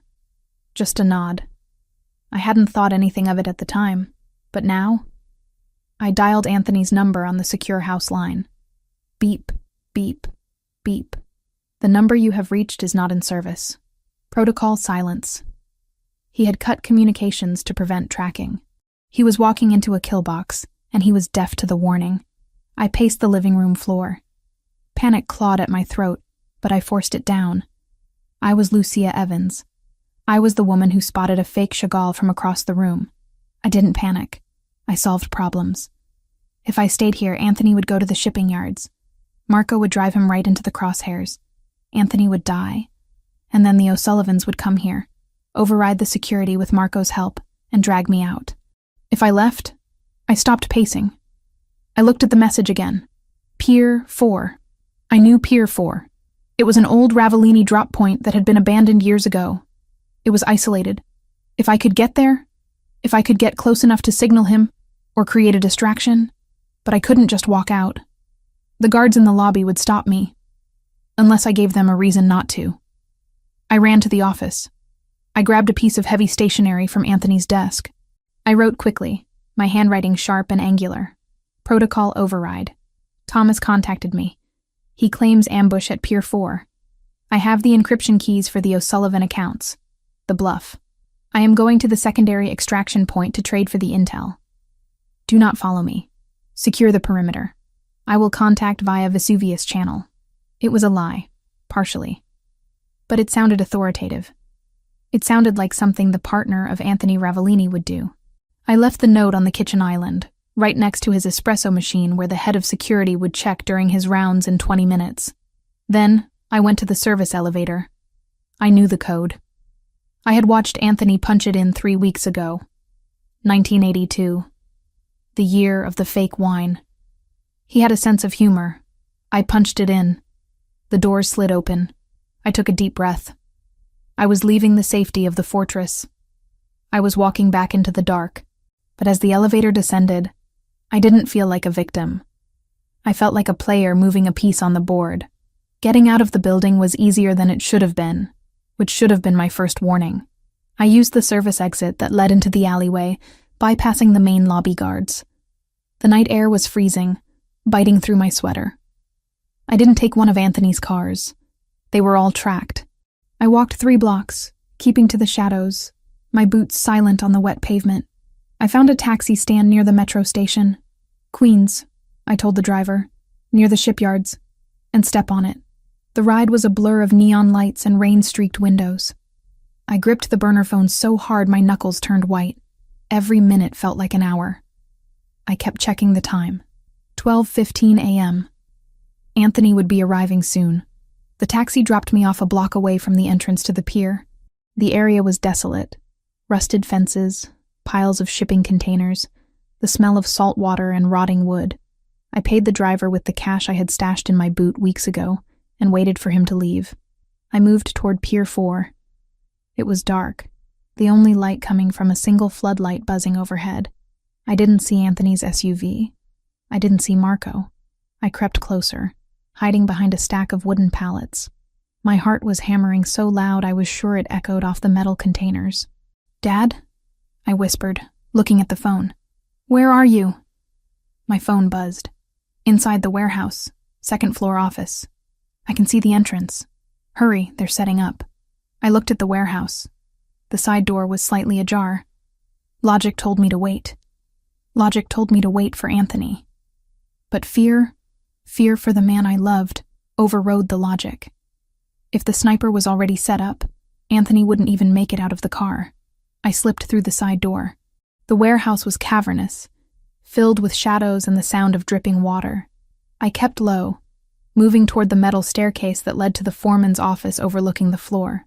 I climbed the stairs, testing each step for sound. I reached the top. The office door was closed. I could see a sliver of light underneath it. I took a breath, reached into my boot, and pulled out a small switchblade I had swiped from Anthony's collection in the library. It wasn't much against guns, but it was better than fingernails. I pushed the door open. "Dad?" Thomas Evans was sitting in a rolling chair in the center of the room. He wasn't tied up. He wasn't bleeding. He was holding a sandwich in one hand and a bottle of beer in the other. He looked up at me, and for a second, he looked surprised. Then a slow, pathetic smile spread across his face. "You actually came," he said, chewing. "I told them you would. I told them you were loyal." I froze. The knife felt heavy in my hand. I looked around the room. It was empty. No snipers. No view of the ambush. Just my father, looking comfortable. "Where is the ambush?" I asked, my voice barely a whisper. "Where is Anthony?" "Anthony isn't coming here, Lucia," Thomas said, taking a sip of beer. "Anthony is halfway to Jersey by now, chasing a ghost lead I gave Eleanor to feed him. He's fine. Well, he's furious, but he's alive." The realization hit me like a physical blow to the chest. The air left my lungs. "You lied," I said. "I improvised," he corrected. He set the beer down. "See, the O'Sullivans, they didn't want Anthony tonight. They wanted you. They figured if they attacked the penthouse, Anthony would turn it into a fortress. They'd lose 50 men trying to get in. But if I could convince you that he was in danger, well, you'd walk right out the front door." He stood up, wiping crumbs from his shirt. "And look at you. You did. You walked right into the trade." "Trade?" I stepped back, gripping the knife. "What trade?" "My debt for you," Thomas said simply. 100 grand. That's what I owe. Eleanor said if I delivered you, the slate is clean. Plus, they give me a bus ticket to Florida and 5 grand in walking around money." He looked at me with those watery, weak eyes, the eyes I had inherited. "It's a good deal, Lucia. Anthony will find another girl. He's rich. But me? I was out of options. You sold me," I whispered. "Again." "I saved myself," he snapped, his voice rising. "Do you know what they do to people who don't pay? They were going to cut off my fingers, Lucia, one by one. You're young. You're pretty. You'll survive whatever they want. You're tough. Like your mother. Don't you dare speak her name," I hissed. I raised the knife. "You are sick. You are a disease." "I'm a survivor," he yelled. "Just like you." "No." A deep voice came from the shadows behind me. "She is nothing like you." I spun around. Emerging from the darkness of the stairwell were 3 men. I recognized the center one immediately. Patrick O'Sullivan, the bulldog from the gala. He was flanked by 2 guards who looked like they were carved out of granite. "Drop the knife, darling," Patrick said, his voice grating like gravel. "Or I shoot your father," which, honestly, would be doing the world a favor. But a deal is a deal. I looked at Patrick. Then I looked at Thomas. My father was shrinking back, looking terrified now that the reality of the O'Sullivans was in the room. "Lucia, put it down," Thomas pleaded. "Don't make them mad." I looked at the knife. It was useless against 3 armed men. I wasn't going to win a firefight. Not here, not alone. I dropped the knife. It clattered loudly on the metal floor. "Smart girl," Patrick grinned. He signaled his men. One of them moved forward, grabbing my arms and twisting them behind my back. He slapped a pair of zip ties onto my wrists. The plastic bit into my skin, tight and painful. "The debt is cleared?" Thomas asked, his voice trembling. "I can go?" Patrick looked at Thomas with pure disgust. "Yeah, you can go. Get out of my city, Evans. If I see you again, I'll kill you just for the smell." Thomas didn't wait. He grabbed his jacket. He started to walk toward the door, passing me. He paused for a second. He looked at me, bound and captured because I had tried to save the man I loved. Because I had believed, for one stupid second, that my father had a shred of humanity left. "It's for the best, Lucia," he mumbled, refusing to meet my eyes. "You'll see." Rage, cold and absolute, flooded my veins. It replaced the fear. It replaced the shock. "Thomas," I said. He looked up, surprised I spoke. I didn't scream. I didn't cry. I gathered every ounce of saliva in my mouth and spat right in his face. It hit him on the cheek, running down toward his chin. He flinched back as if I had burned him. "You aren't my father," I said, my voice dead calm. "And you didn't save yourself. You just dug a grave. Because when Anthony finds out what you did, Florida won't be far enough. Hell won't be far enough." Thomas wiped his face, looking shaken. He didn't say anything else. He turned and ran out of the room, a rat scurrying off a sinking ship. Patrick O'Sullivan laughed. He walked over to me, grabbing my chin roughly in his hand. He forced me to look at him. "You got fire," he noted. "I like that. Anthony always did have a taste for the wild ones." "He's going to kill you," I said. "He's going to burn this entire city down to find me." Patrick's smile faded. "Let him try. By the time he finds you, darling, you're going to be the bait in a trap so big even he can't chew his way out of it." He pulled a black hood from his pocket. "Nighty night, princess." He jammed the hood over my head. My world went black. The last thing I smelled was the stale beer my father had been drinking and the cheap cologne of the O'Sullivan goon. I didn't struggle as they dragged me out. I didn't scream. I saved my energy. I thought about the note I had left. I thought about the encryption keys I had mentioned. The bluff. And I thought about Anthony. He hadn't been ambushed. He was safe. He was alive. And that meant he was coming. "Hold on," I told myself as they threw me into the back of a van. Just hold on. The engine roared to life, and the van lurched forward, carrying me away from the only home I had ever known. But as the darkness swallowed me, I didn't feel helpless. I felt a cold, calculating resolve hardening in my chest. My father had sold me for a bus ticket. The O'Sullivans had taken me for leverage, but they had all made one critical mistake. They thought they had captured a damsel. They didn't realize they had just kidnapped the queen. And the king was about to flip the board. The hood was ripped off my head, taking a few strands of hair with it. The sudden assault of fluorescent light was blinding, stinging my eyes like acid. I blinked rapidly, trying to clear the spots dancing in my vision, forcing my senses to recalibrate. The smell hit me first. Diesel fumes, rust, and the metallic tang of old blood. I was seated in a metal chair, my wrists zip-tied painfully behind my back, my ankles bound to the chair legs. Welcome back to the land of the living, sleeping beauty. Patrick O'Sullivan was leaning against a stack of crates a few feet away, twirling a heavy black pistol around his finger. We weren't in the office anymore.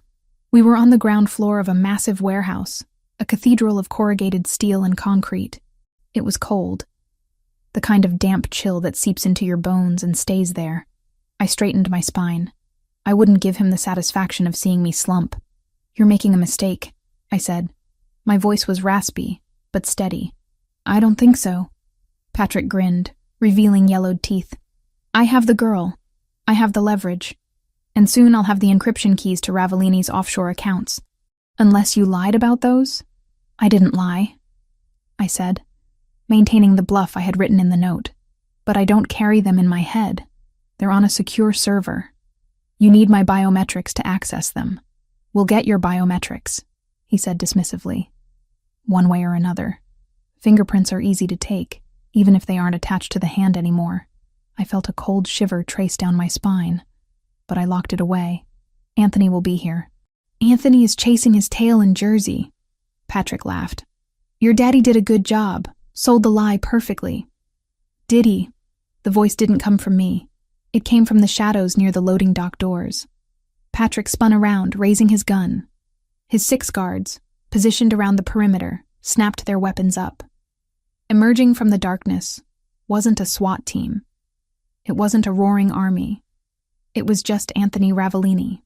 He walked into the circle of light with a terrifying, casual grace. He wasn't wearing his tactical vest anymore. He had discarded it, leaving him in a white dress shirt that was stark against the gloom. His hands were empty. He held them out to his sides, palms open. "Anthony," Patrick sneered, though I saw his grip on the gun tighten. "You're faster than I thought. But you're stupid. Walking in here alone?" "I'm not alone," Anthony said calmly. He stopped 10 feet away from us. He didn't look at Patrick. He looked at me. His dark eyes swept over my face, checking for bruises, for blood. When he saw I was unharmed, a muscle in his jaw ticked. The only sign of the volcano erupting beneath his skin. "I brought a gift," Anthony signaled with 2 fingers. From the darkness behind him, 2 of his enforcers dragged a man into the light. They didn't walk him. They hauled him by his armpits, his feet dragging uselessly on the concrete. They threw him to the floor at Patrick's feet. It was Thomas Evans. My father looked like he had been through a blender. His lip was split, his eye swollen shut, and he was sobbing. Incoherent pleas for mercy bubbling from his lips. He was clutching a duffel bag, the bag containing the money and bus ticket Patrick had promised him. "He was trying to catch a cab on 4th Avenue, Anthony said, his voice devoid of emotion. "He seemed in a rush. I thought he should stay for the party." Patrick looked down at Thomas, then back at Anthony. "You caught him. Congratulations. He's garbage anyway. I was done with him. He sold you something that didn't belong to him," Anthony said. He took a step forward. The O'Sullivan guards tensed, fingers twitching on triggers. He sold you my wife. The word hung in the air, heavy and absolute, detonating somewhere deep in my chest. Wife. Not collateral, not asset, not debt. Maybe a weaponized word in front of these men, but it wrapped itself around my throat all the same. Patrick laughed. A harsh barking sound. Wife? She's payment, Anthony. She's a debt settlement. Don't try to romanticize it. You bought a whore, and I stole her. She's not payment, Anthony said. His voice dropped, becoming a low rumble that vibrated through the floor. She is the only thing in this city worth more than my empire, and you made the mistake of touching her. I have 6 guns on you. Patrick snarled, losing his patience. And I have a gun on her head. He moved fast, pressing the barrel of his pistol against my temple. The metal was cold.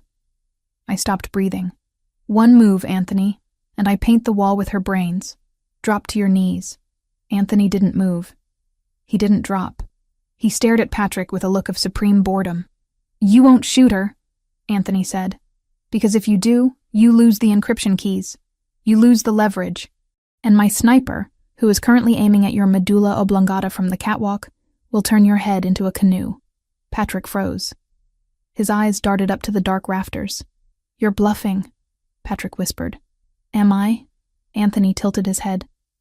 Lucia, tell him. Do I bluff? I looked at Anthony.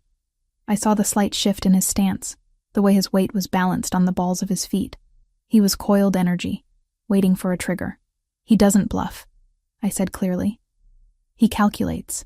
Drop the gun, Patrick, Anthony commanded. And I might let you leave here with your life. I'll keep the warehouse, of course. Consider it a penalty for the inconvenience. Patrick's face twisted in rage. He was trapped. He knew it. If he shot me, he died. If he surrendered, he lost face. He was a cornered rat, and rats bite. Screw you, Patrick screamed. Kill him. Kill them all. He didn't shoot me. He swung the gun toward Anthony. Time seemed to fracture. In the split second before Patrick pulled the trigger, Anthony moved. He didn't dive for cover. He dove forward. At the same time, I threw my weight violently to the right. The chair tipped over, crashing onto the concrete just as a bullet whizzed through the space where my head had been a second ago. Chaos erupted. The sound of gunfire was deafening in the enclosed space. Crack, crack, crack. I hit the floor hard, my shoulder taking the brunt of the impact. I couldn't see much from my angle, just flashes of muzzle fire and boots scrambling. Secure the girl, I heard Anthony roar. I struggled against the zip ties, twisting my wrists until the skin broke.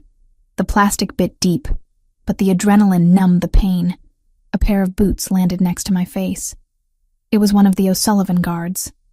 He reached down, grabbing my arm to haul me up, using me as a human shield. Get up, bitch! I didn't get up. I coiled my legs and kicked out with everything I had. The heel of my heavy boot connected solidly with his kneecap. There was a sickening crunch. The guard screamed, his leg buckling backward. He fell, dropping his gun. The gun slid across the concrete, stopping inches from my face. I couldn't use my hands, but I wasn't helpless. I rolled onto my back, maneuvering my bound hands under my hips, then my legs, pulling my body through the circle of my arms like a contortionist, until my hands were in front of me. It dislocated my thumb, a sharp, blinding pop of pain. But my hands were forward. I grabbed the gun. The guard was trying to stand on his broken leg, reaching for his knife. I didn't hesitate. I pointed the gun and squeezed the trigger. The recoil jarred my injured thumb, but the guard dropped, a hole in his shoulder. I scrambled to my knees, scanning the room. Anthony was a blur of violence. He had disarmed Patrick and was engaged in hand-to-hand combat with 2 other guards. He moved with a brutal efficiency, using their own momentum against them. He broke an arm, shattered a jaw, and used one man as a shield against the other. But there were too many of them. Another guard appeared on the catwalk, aiming a rifle down at Anthony's exposed back. "Anthony! Above you!" I screamed. Anthony didn't look up. He rolled, grabbing a discarded pistol from the floor and firing blindly over his shoulder. The guard on the catwalk tumbled over the railing, crashing into a stack of pallets. But in the distraction, Patrick had recovered his weapon. He was on the ground, blood streaming from his nose, aiming at me. "You die first," Patrick yelled. I tried to bring my gun up, but my dislocated thumb made my grip weak.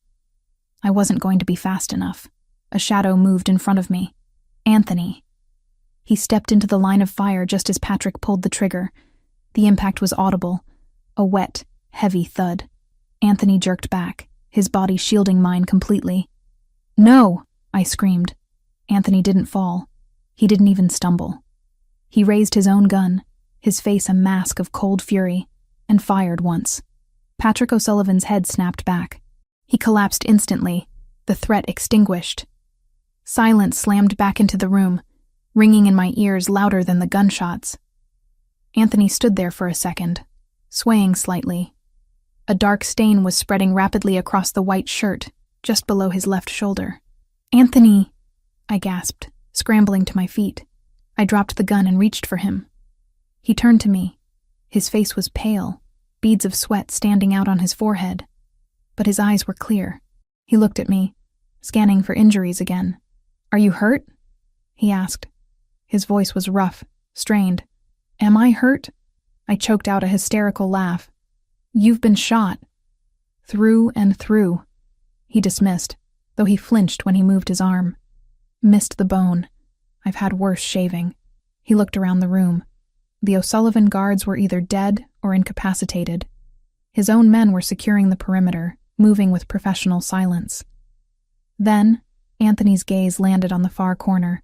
Thomas Evans was huddled behind a crate, clutching his bag of money, shaking like a leaf.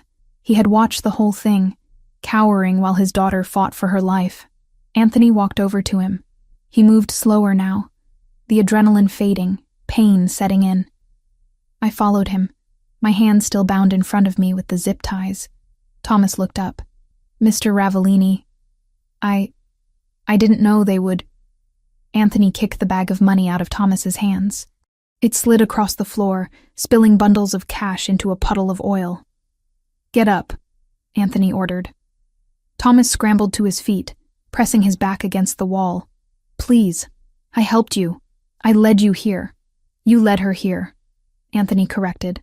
He grabbed Thomas by the collar of his cheap jacket and slammed him against the corrugated steel wall. The sound boomed through the warehouse. "You used her loyalty against her. You traded her life for a bus ticket."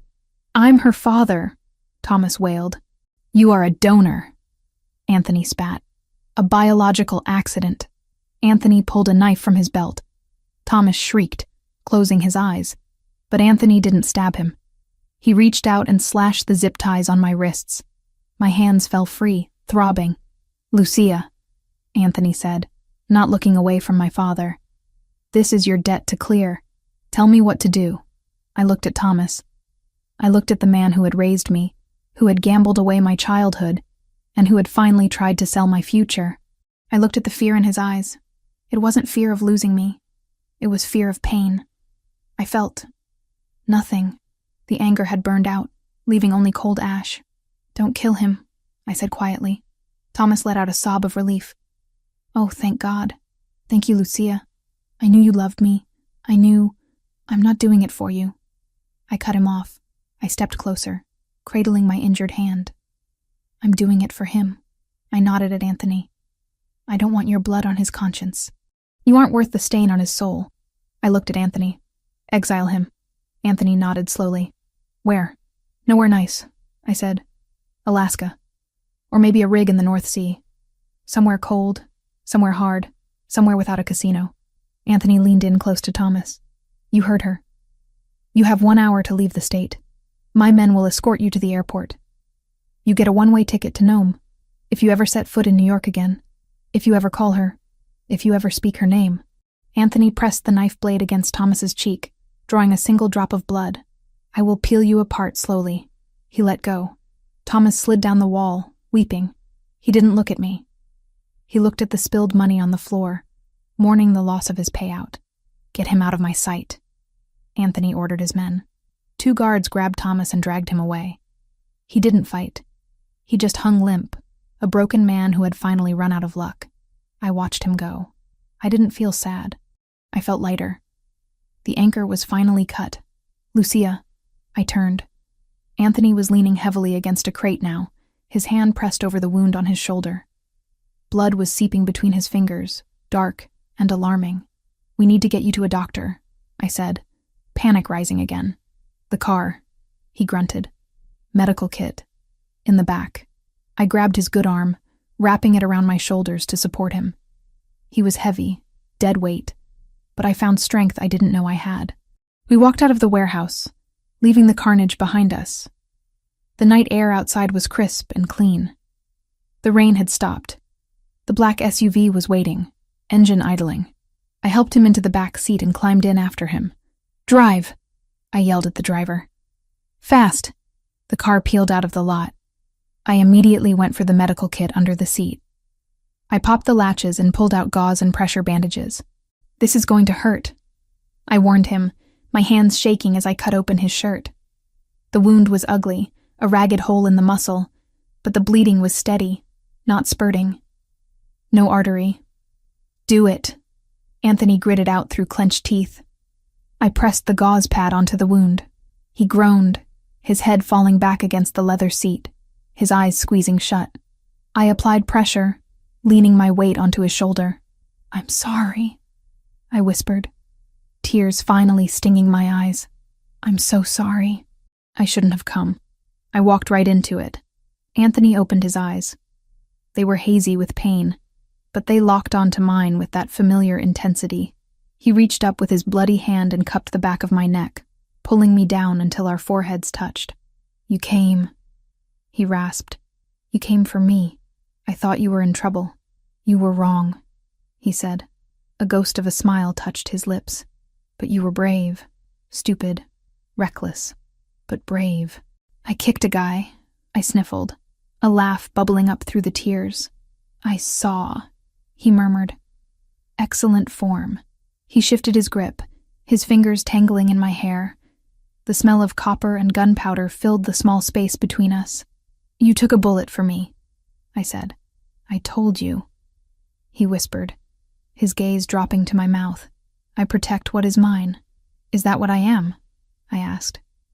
"Yours, Lucia," he breathed. "You have been mine since the moment you looked me in the eye in that living room and didn't blink. I just needed you to realize it." He didn't wait for an answer. He pulled my head down and crushed his lips against mine. It wasn't a gentle kiss. It was desperate. It tasted of blood and fear and survival. It was the kiss of two people who had looked death in the face and spat in its eye. I kissed him back with everything I had, pouring all my relief, all my anger, all my love into it. My hands were covered in his blood. His hand was tangling in my hair. The pain in my thumb, the ache in my shoulder. It all faded into the background. All that mattered was the heat of his mouth and the beat of his heart against my chest. When we finally broke apart, gasping for air, he didn't let me go. He kept his forehead pressed to mine. "You're not leaving," he stated. It wasn't a question. "No," I whispered. "I'm not leaving." "Good." He closed his eyes, his breathing evening out as the adrenaline crash hit him. "Because I'm not letting you go. Not after tonight. Not ever." I looked down at his sleeping face, at the harsh lines softened by exhaustion. I pressed the bandage tighter against his shoulder. We were bloodied. We were battered. My father was gone, exiled to the ice. The O'Sullivans were broken. The war was over. But looking at Anthony Ravellini, I knew the reign was just beginning. And this time, I wasn't just a spectator. I was sitting on the throne right beside him. "Drive," I whispered to the driver, my voice steel. "Take us home." The elevator doors slid open, revealing the penthouse not as a fortress, but as a sanctuary. The silence that greeted us was profound, a stark contrast to the cacophony of gunfire and screaming metal we had left behind at the warehouse. I helped Anthony into the living room. He was heavy against me, his adrenaline fading, leaving behind the raw, grinding reality of a bullet wound. His face was pale, a sheen of sweat clinging to his forehead. But he didn't complain. He didn't groan. He just moved with a grim determination. one foot in front of the other. "The sofa," I commanded, guiding him toward the long leather couch. "I need the light." He sat down heavily, his good hand immediately going to his shoulder. The makeshift bandage I had applied in the car was soaked through, dark crimson staining the white linen of his shirt. "I need whiskey," he rasped, leaning his head back. "And the medical kit is in the bathroom cabinet. Bottom shelf. I know where it is." I ran to the bathroom. My hands were shaking, but I forced them to steady. I washed the blood, his blood, the guard's blood, off my skin with scalding water. I grabbed the kit, a bottle of antiseptic, and clean towels. When I returned to the living room, Anthony had already poured himself a glass of amber liquid from the decanter on the side table. He downed it in one swallow, the muscles of his throat working. "Take off the shirt," I said, setting the supplies on the coffee table. He fumbled with the buttons, his fingers clumsy from pain. I batted his hands away gently. "Let me." I knelt between his legs. I unbuttoned the ruined shirt, peeling the fabric away from his skin. The wound was ugly, a jagged tear where the bullet had passed through the deltoid muscle. It was bleeding sluggishly now, but it was deep. "It needs stitches," I said, examining it with the same clinical eye I used to assess a damaged canvas. "The edges are too far apart for butterfly strips." "Do it," Anthony said. He watched me, his dark eyes unfocused but intense. "You have the hands for it. Steady." "I restore paintings, Anthony. Canvas doesn't bleed. Flesh is just a different medium," he muttered, closing his eyes. I threaded the needle. I cleaned the wound with alcohol.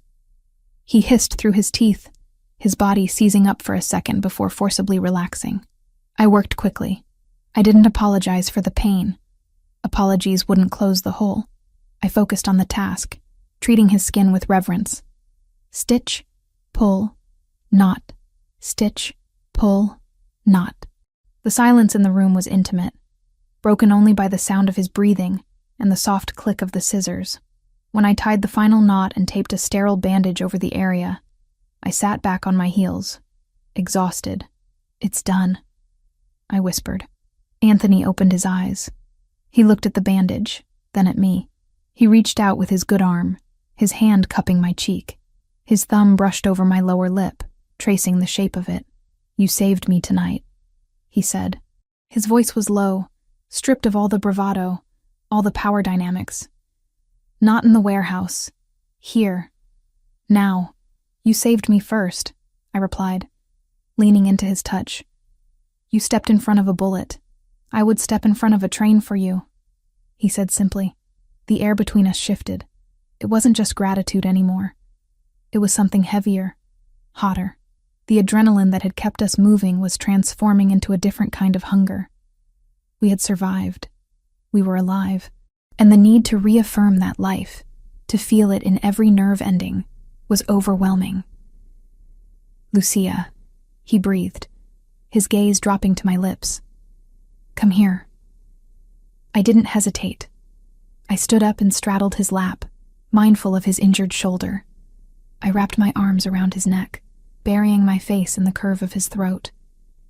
He smelled of whiskey, copper, and sandalwood. He smelled like home.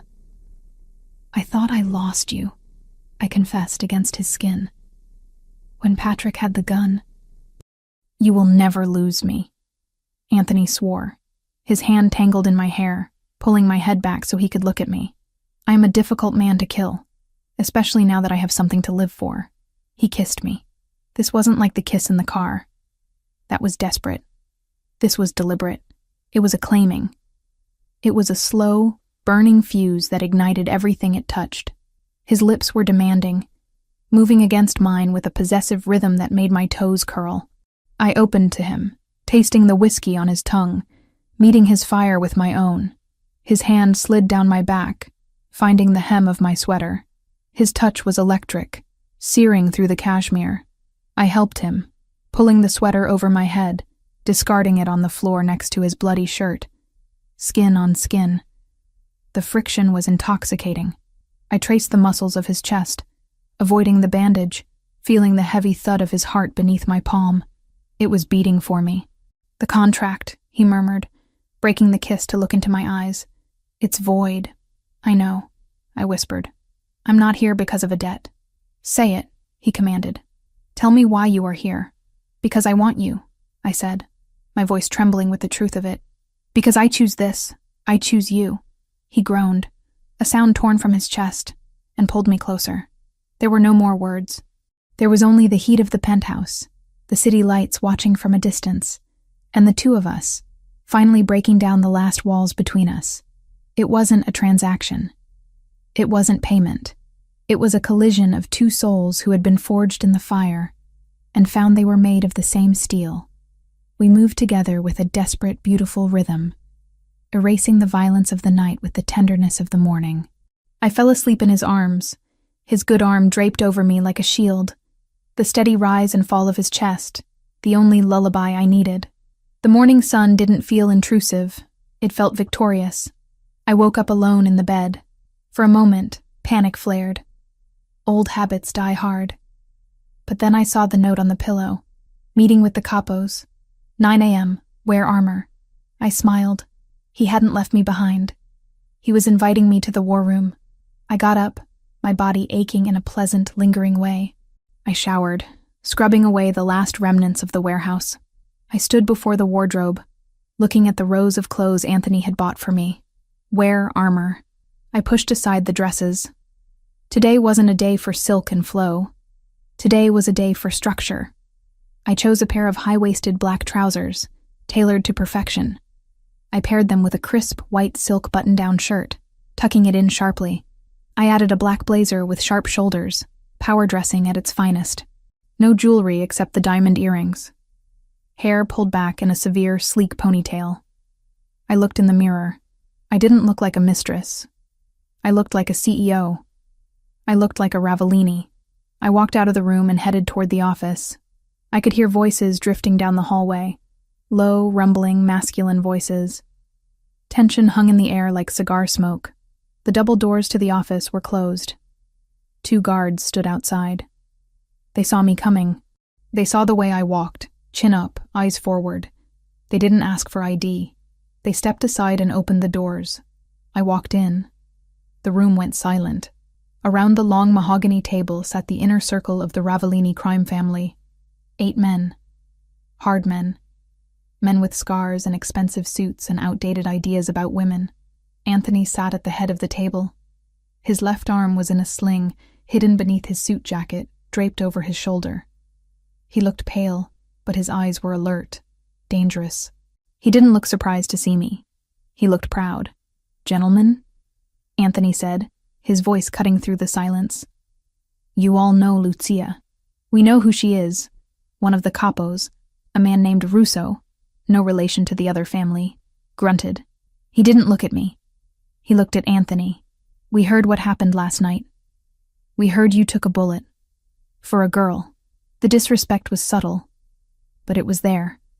The implication was clear. You are weak. You let a woman compromise you. I took a bullet eliminating the head of the O'Sullivan family. Anthony corrected coldly. Patrick is dead. The O'Sullivan leadership is decapitated. Lucia moved because she believed there was a sniper waiting to put a hole in my skull the second I stepped out of the car. She acted to keep the man who runs this family alive. That sounds like a victory to me, Russo. It's a mess, another capo argued.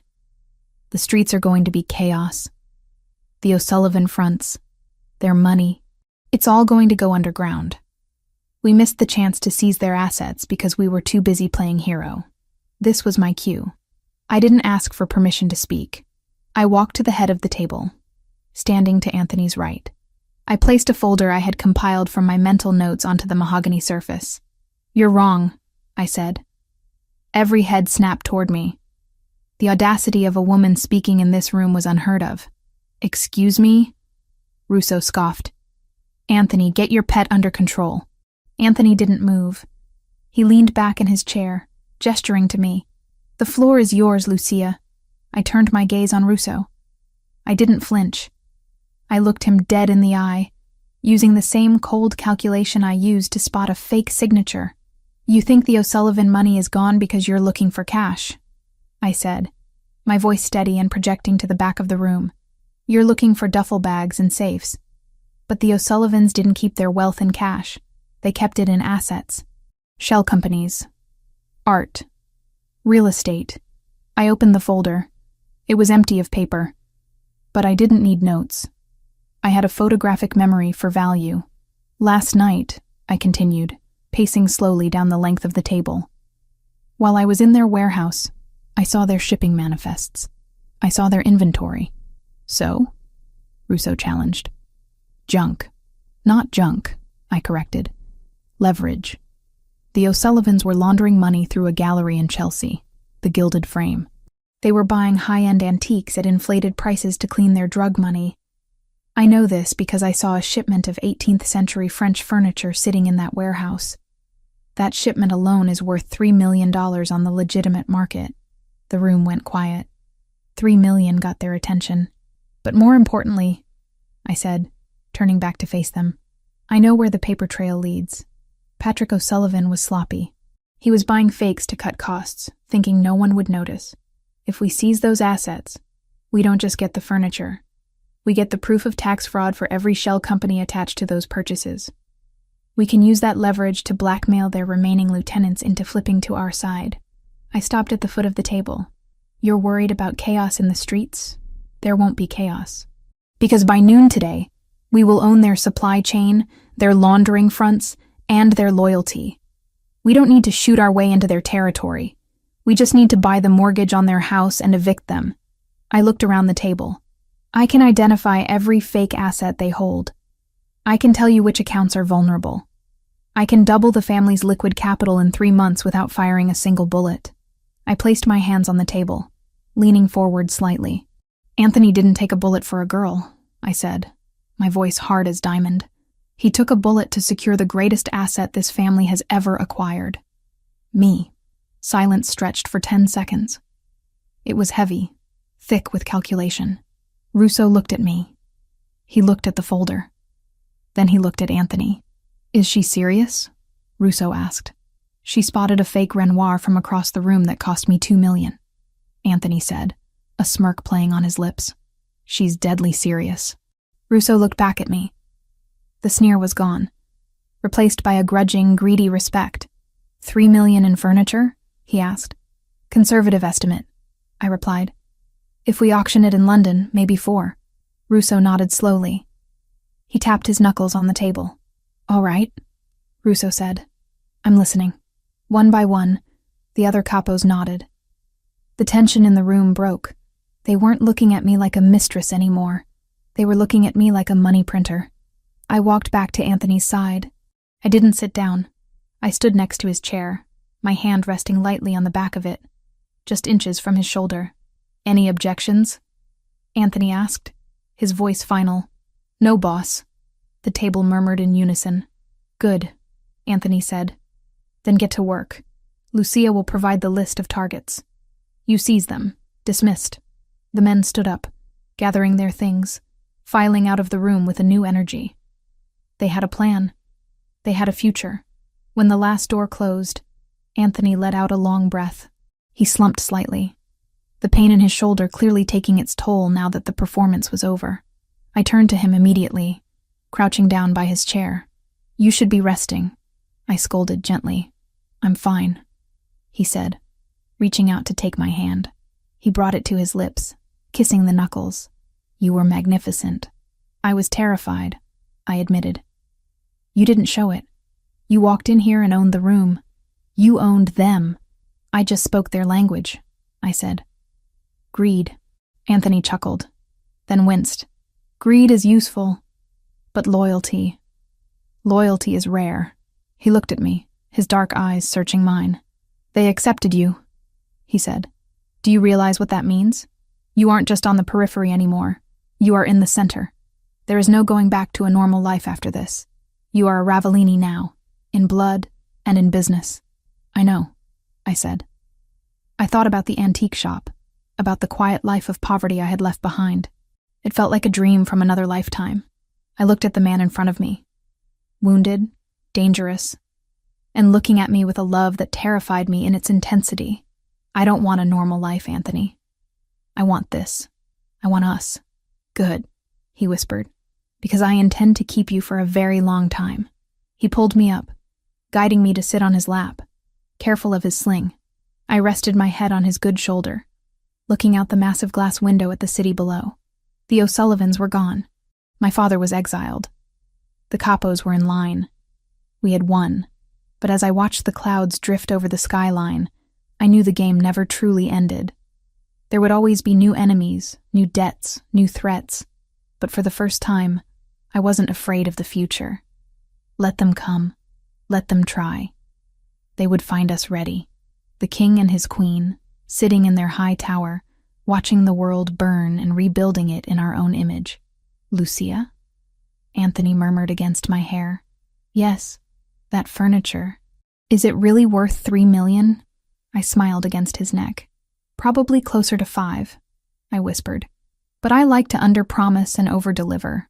Anthony laughed, a rich, deep sound that filled the empty room. "That's my girl. 6 months. 182 days. That was how long it had been since the night at the warehouse. Since the night the O'Sullivan empire crumbled and mine began."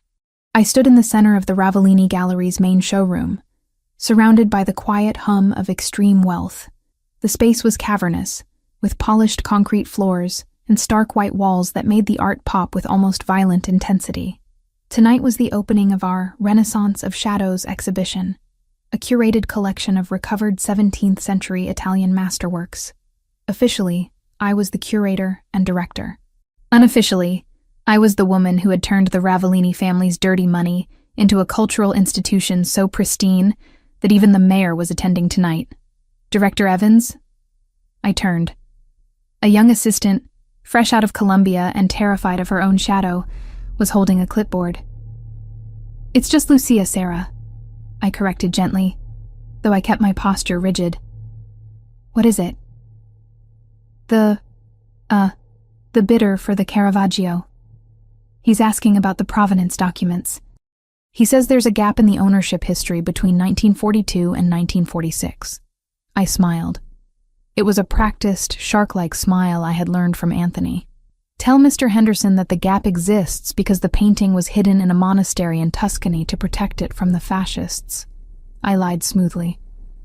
"And tell him if he asks again, the price goes up another 10% for historical research fees." Sarah's eyes widened. "Can we do that?" "We can do whatever we want, Sarah. We own the painting. We own the building. We practically own the block." She nodded frantically and scurried away. I took a sip of my sparkling water. The imposter syndrome that used to plague me, the voice that whispered, "You are just a fraud, you are just a girl with a debt," was silent. It had been silenced by 6 months of hard wins. I hadn't just decorated Anthony's life. I had optimized it. The O'Sullivan assets we seized were now legitimate revenue streams. The furniture I had identified in the warehouse sold for $4.2 million in London. The shell companies were dismantled and restructured. I wasn't just safe. I was essential. "You look dangerous when you're thinking about money." The voice came from behind me, low and intimate, sending a familiar shiver down my spine. I didn't turn immediately. I let the presence of him wash over me. Anthony Ravellini, my partner, my lover, the man who had reshaped my reality. "I'm always thinking about money," I said, turning slowly. "It's part of the job description." Anthony was standing there, looking devastating in a tuxedo that fit his broad shoulders like a second skin. His arm, fully healed now, though a jagged scar remained as a souvenir of our war, was resting casually in his pocket. His dark eyes were fixed on me with a look that made the crowded room disappear. "You outdid yourself," he said, gesturing to the gallery. "The mayor is currently telling the police commissioner that you are a visionary." "The mayor is drunk on the Prosecco," I replied dryly, "and the commissioner knows exactly who runs this city, regardless of what art is on the walls."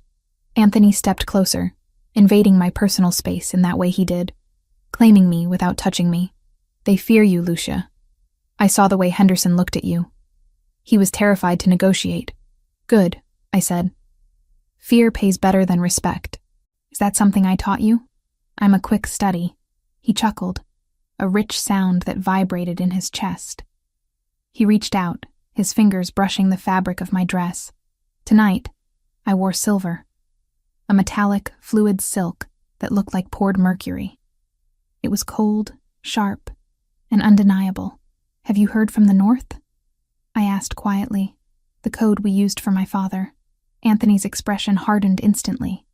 The playfulness vanished. "The report came in this morning," he said. "He's in Nome. He's working on a crab boat. It's brutal work, cold, dangerous. Is he gambling? There are no casinos on a fishing trawler, Lucia, and the local bars know that if he places a bet, his kneecaps belong to me. He is miserable, he is cold, but he is alive." I nodded, feeling a strange sense of closure. I didn't wish him death. I just wished him irrelevance. And in the frozen dark of Alaska, Thomas Evans was finally irrelevant. "Does it bother you?" Anthony asked, watching my face closely. "No," I said honestly. "It feels like a story I read a long time ago. He's a ghost. Good, because I don't want ghosts at our celebration." He checked his watch, the same Patek Philippe from the night he bought me. "Wrap it up," he ordered softly. "We're leaving." "The auction hasn't even started," I protested. "I have to close the Caravaggio. Sarah can close the Caravaggio. If she messes it up, we fire her." "But I need you." "Need me for what?" "For a private meeting," he said. "Penthouse." 20 minutes. He didn't wait for an argument. He turned and walked away, the crowd parting for him like the Red Sea. I watched him go, feeling that familiar pull in my chest. After 6 months, the intensity hadn't faded. If anything, it had crystallized into something harder, brighter. I found Sarah, gave her a terrifying pep talk about the Caravaggio, and followed him out. The ride to the penthouse was silent, but it wasn't the heavy silence of our first car ride together. It was a comfortable silence, filled with the warmth of his hand resting on my knee and the hum of the city we now ruled together. When we arrived, the apartment was dim, lit only by the city lights spilling through the floor-to-ceiling windows. The view was spectacular, a grid of gold and white stretching out to the horizon. Anthony walked to the bar and poured 2 glasses of red wine, a '96 Barolo, real this time. He handed me a glass and walked to the window, staring out at his kingdom. "Do you remember the night you arrived?" he asked, his back to me. "Vividly," I said, walking over to join him. "I remember the contract, the rules, the lock on my door, the lock you never used," he noted. "I didn't need to." He turned to face me. He took a sip of wine, his eyes serious. 5 years, he said. "That was the deal. 5 years of service in exchange for your father's debt." "I remember." "We are 6 months in," he said. "You have paid that debt 10 times over, Lucia." The O'Sullivan acquisition alone covered the $400,000. The gallery profits cover the interest. Technically, legally, the ledger is balanced. My heart skipped a beat. A cold feeling washed over me. Was this a breakup? Was he firing me? "Are you saying my time is up?" I asked carefully. "Are you evicting me?" Anthony reached into the inside pocket of his tuxedo jacket. He pulled out a folded piece of paper. It was heavy, cream-colored stationery. I recognized the letterhead. It was the contract. The original document he had made me sign in the car that first night. He held it up. "Article 4, Section 2, he recited from memory. "Upon satisfaction of the debt, the collateral, Lucia Evans, shall be released from all obligations and provided with a severance package sufficient for relocation." He looked at me. "You are free, Lucia." I stared at the paper. 6 months ago, that paper had been a chain. Now, looking at it, I felt a surge of panic. Freedom? Freedom meant leaving. Freedom meant a life without the adrenaline, without the power, without him. "I don't want a severance package," I said, my voice tight. "It's substantial," Anthony continued, ignoring me. $5 million, a clean identity, an apartment in Paris or London or Rome. You could appraise art for the Louvre. You could live a life where no one carries a gun and no one bleeds on your carpet. He held the paper over the flame of a candle burning on the side table. "Anthony, don't!" I stepped forward. The corner of the paper caught fire. The orange flame curled the edge, turning the legal jargon into ash. "It's done," he said. He dropped the burning contract into a metal ashtray. We watched it burn. The words, collateral and owner, disappeared in smoke. "The debt is paid," Anthony said, his voice rough. "Your father is gone. The contract is ash. You are not a prisoner. You are not an employee. You are standing in this room because you walked in, but you can walk out." He stepped closer, his body heat radiating toward me. "So I am asking you, Lucia. Not telling you.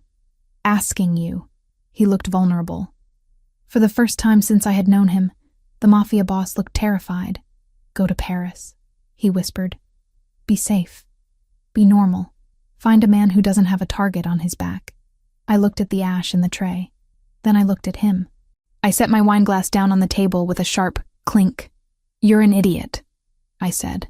Anthony blinked, startled. "Excuse me? You're a brilliant strategist, a ruthless leader, and a terrible judge of character if you think I want Paris," I said, stepping into his space, poking him in the chest with my index finger. "Normal? You think I want normal? I spent 23 years being normal, Anthony. I was poor, I was scared, and I was invisible. Normal is just a nice word for powerless." I grabbed the lapels of his tuxedo jacket. "I don't want safe. I want the man who broke a capo's wrist because he insulted me. I want the man who took a bullet for me. I want the man who lets me run a multi-million-dollar empire because he knows I'm smarter than his entire board of directors." "Lucia." "Shut up. I'm negotiating." I looked around the room. I grabbed a cocktail napkin from the bar. I pulled a pen from his inside pocket. I slammed the napkin onto the marble counter and wrote quickly. My handwriting was jagged, furious. Clause 1, partnership. Clause 2, exclusivity, business in bed. Clause 3, till death do us part. I turned around and slapped the napkin onto his chest. "Here," I said. "New terms." Anthony took the napkin. He read it. A slow, incredulous smile spread across his face, chasing away the shadow of fear. "Clause 3 is legally binding in most states," he murmured. "It usually requires a license." "We own the mayor," I reminded him. "We can get a license at 3 a.m. if we want." He looked up at me. The love in his eyes was so fierce it almost knocked the wind out of me. "You really want this?" he asked. "This isn't a fairy tale, Lucia. It's blood and threats and looking over your shoulder for the rest of your life." "I know," I said. "But I also know that when I look over my shoulder, you'll be there. And when you look over yours, I'll be there." I took his hand, the one with the watch, the one that had guided me out of poverty and into power. "I'm not the girl in the corner anymore, Anthony. I'm the woman standing next to you. Deal with it." Anthony laughed. He tossed the napkin onto the table and pulled me into his arms, lifting me off the ground. "Deal," he growled. He kissed me. It was a kiss of relief, of promise, of absolute finality.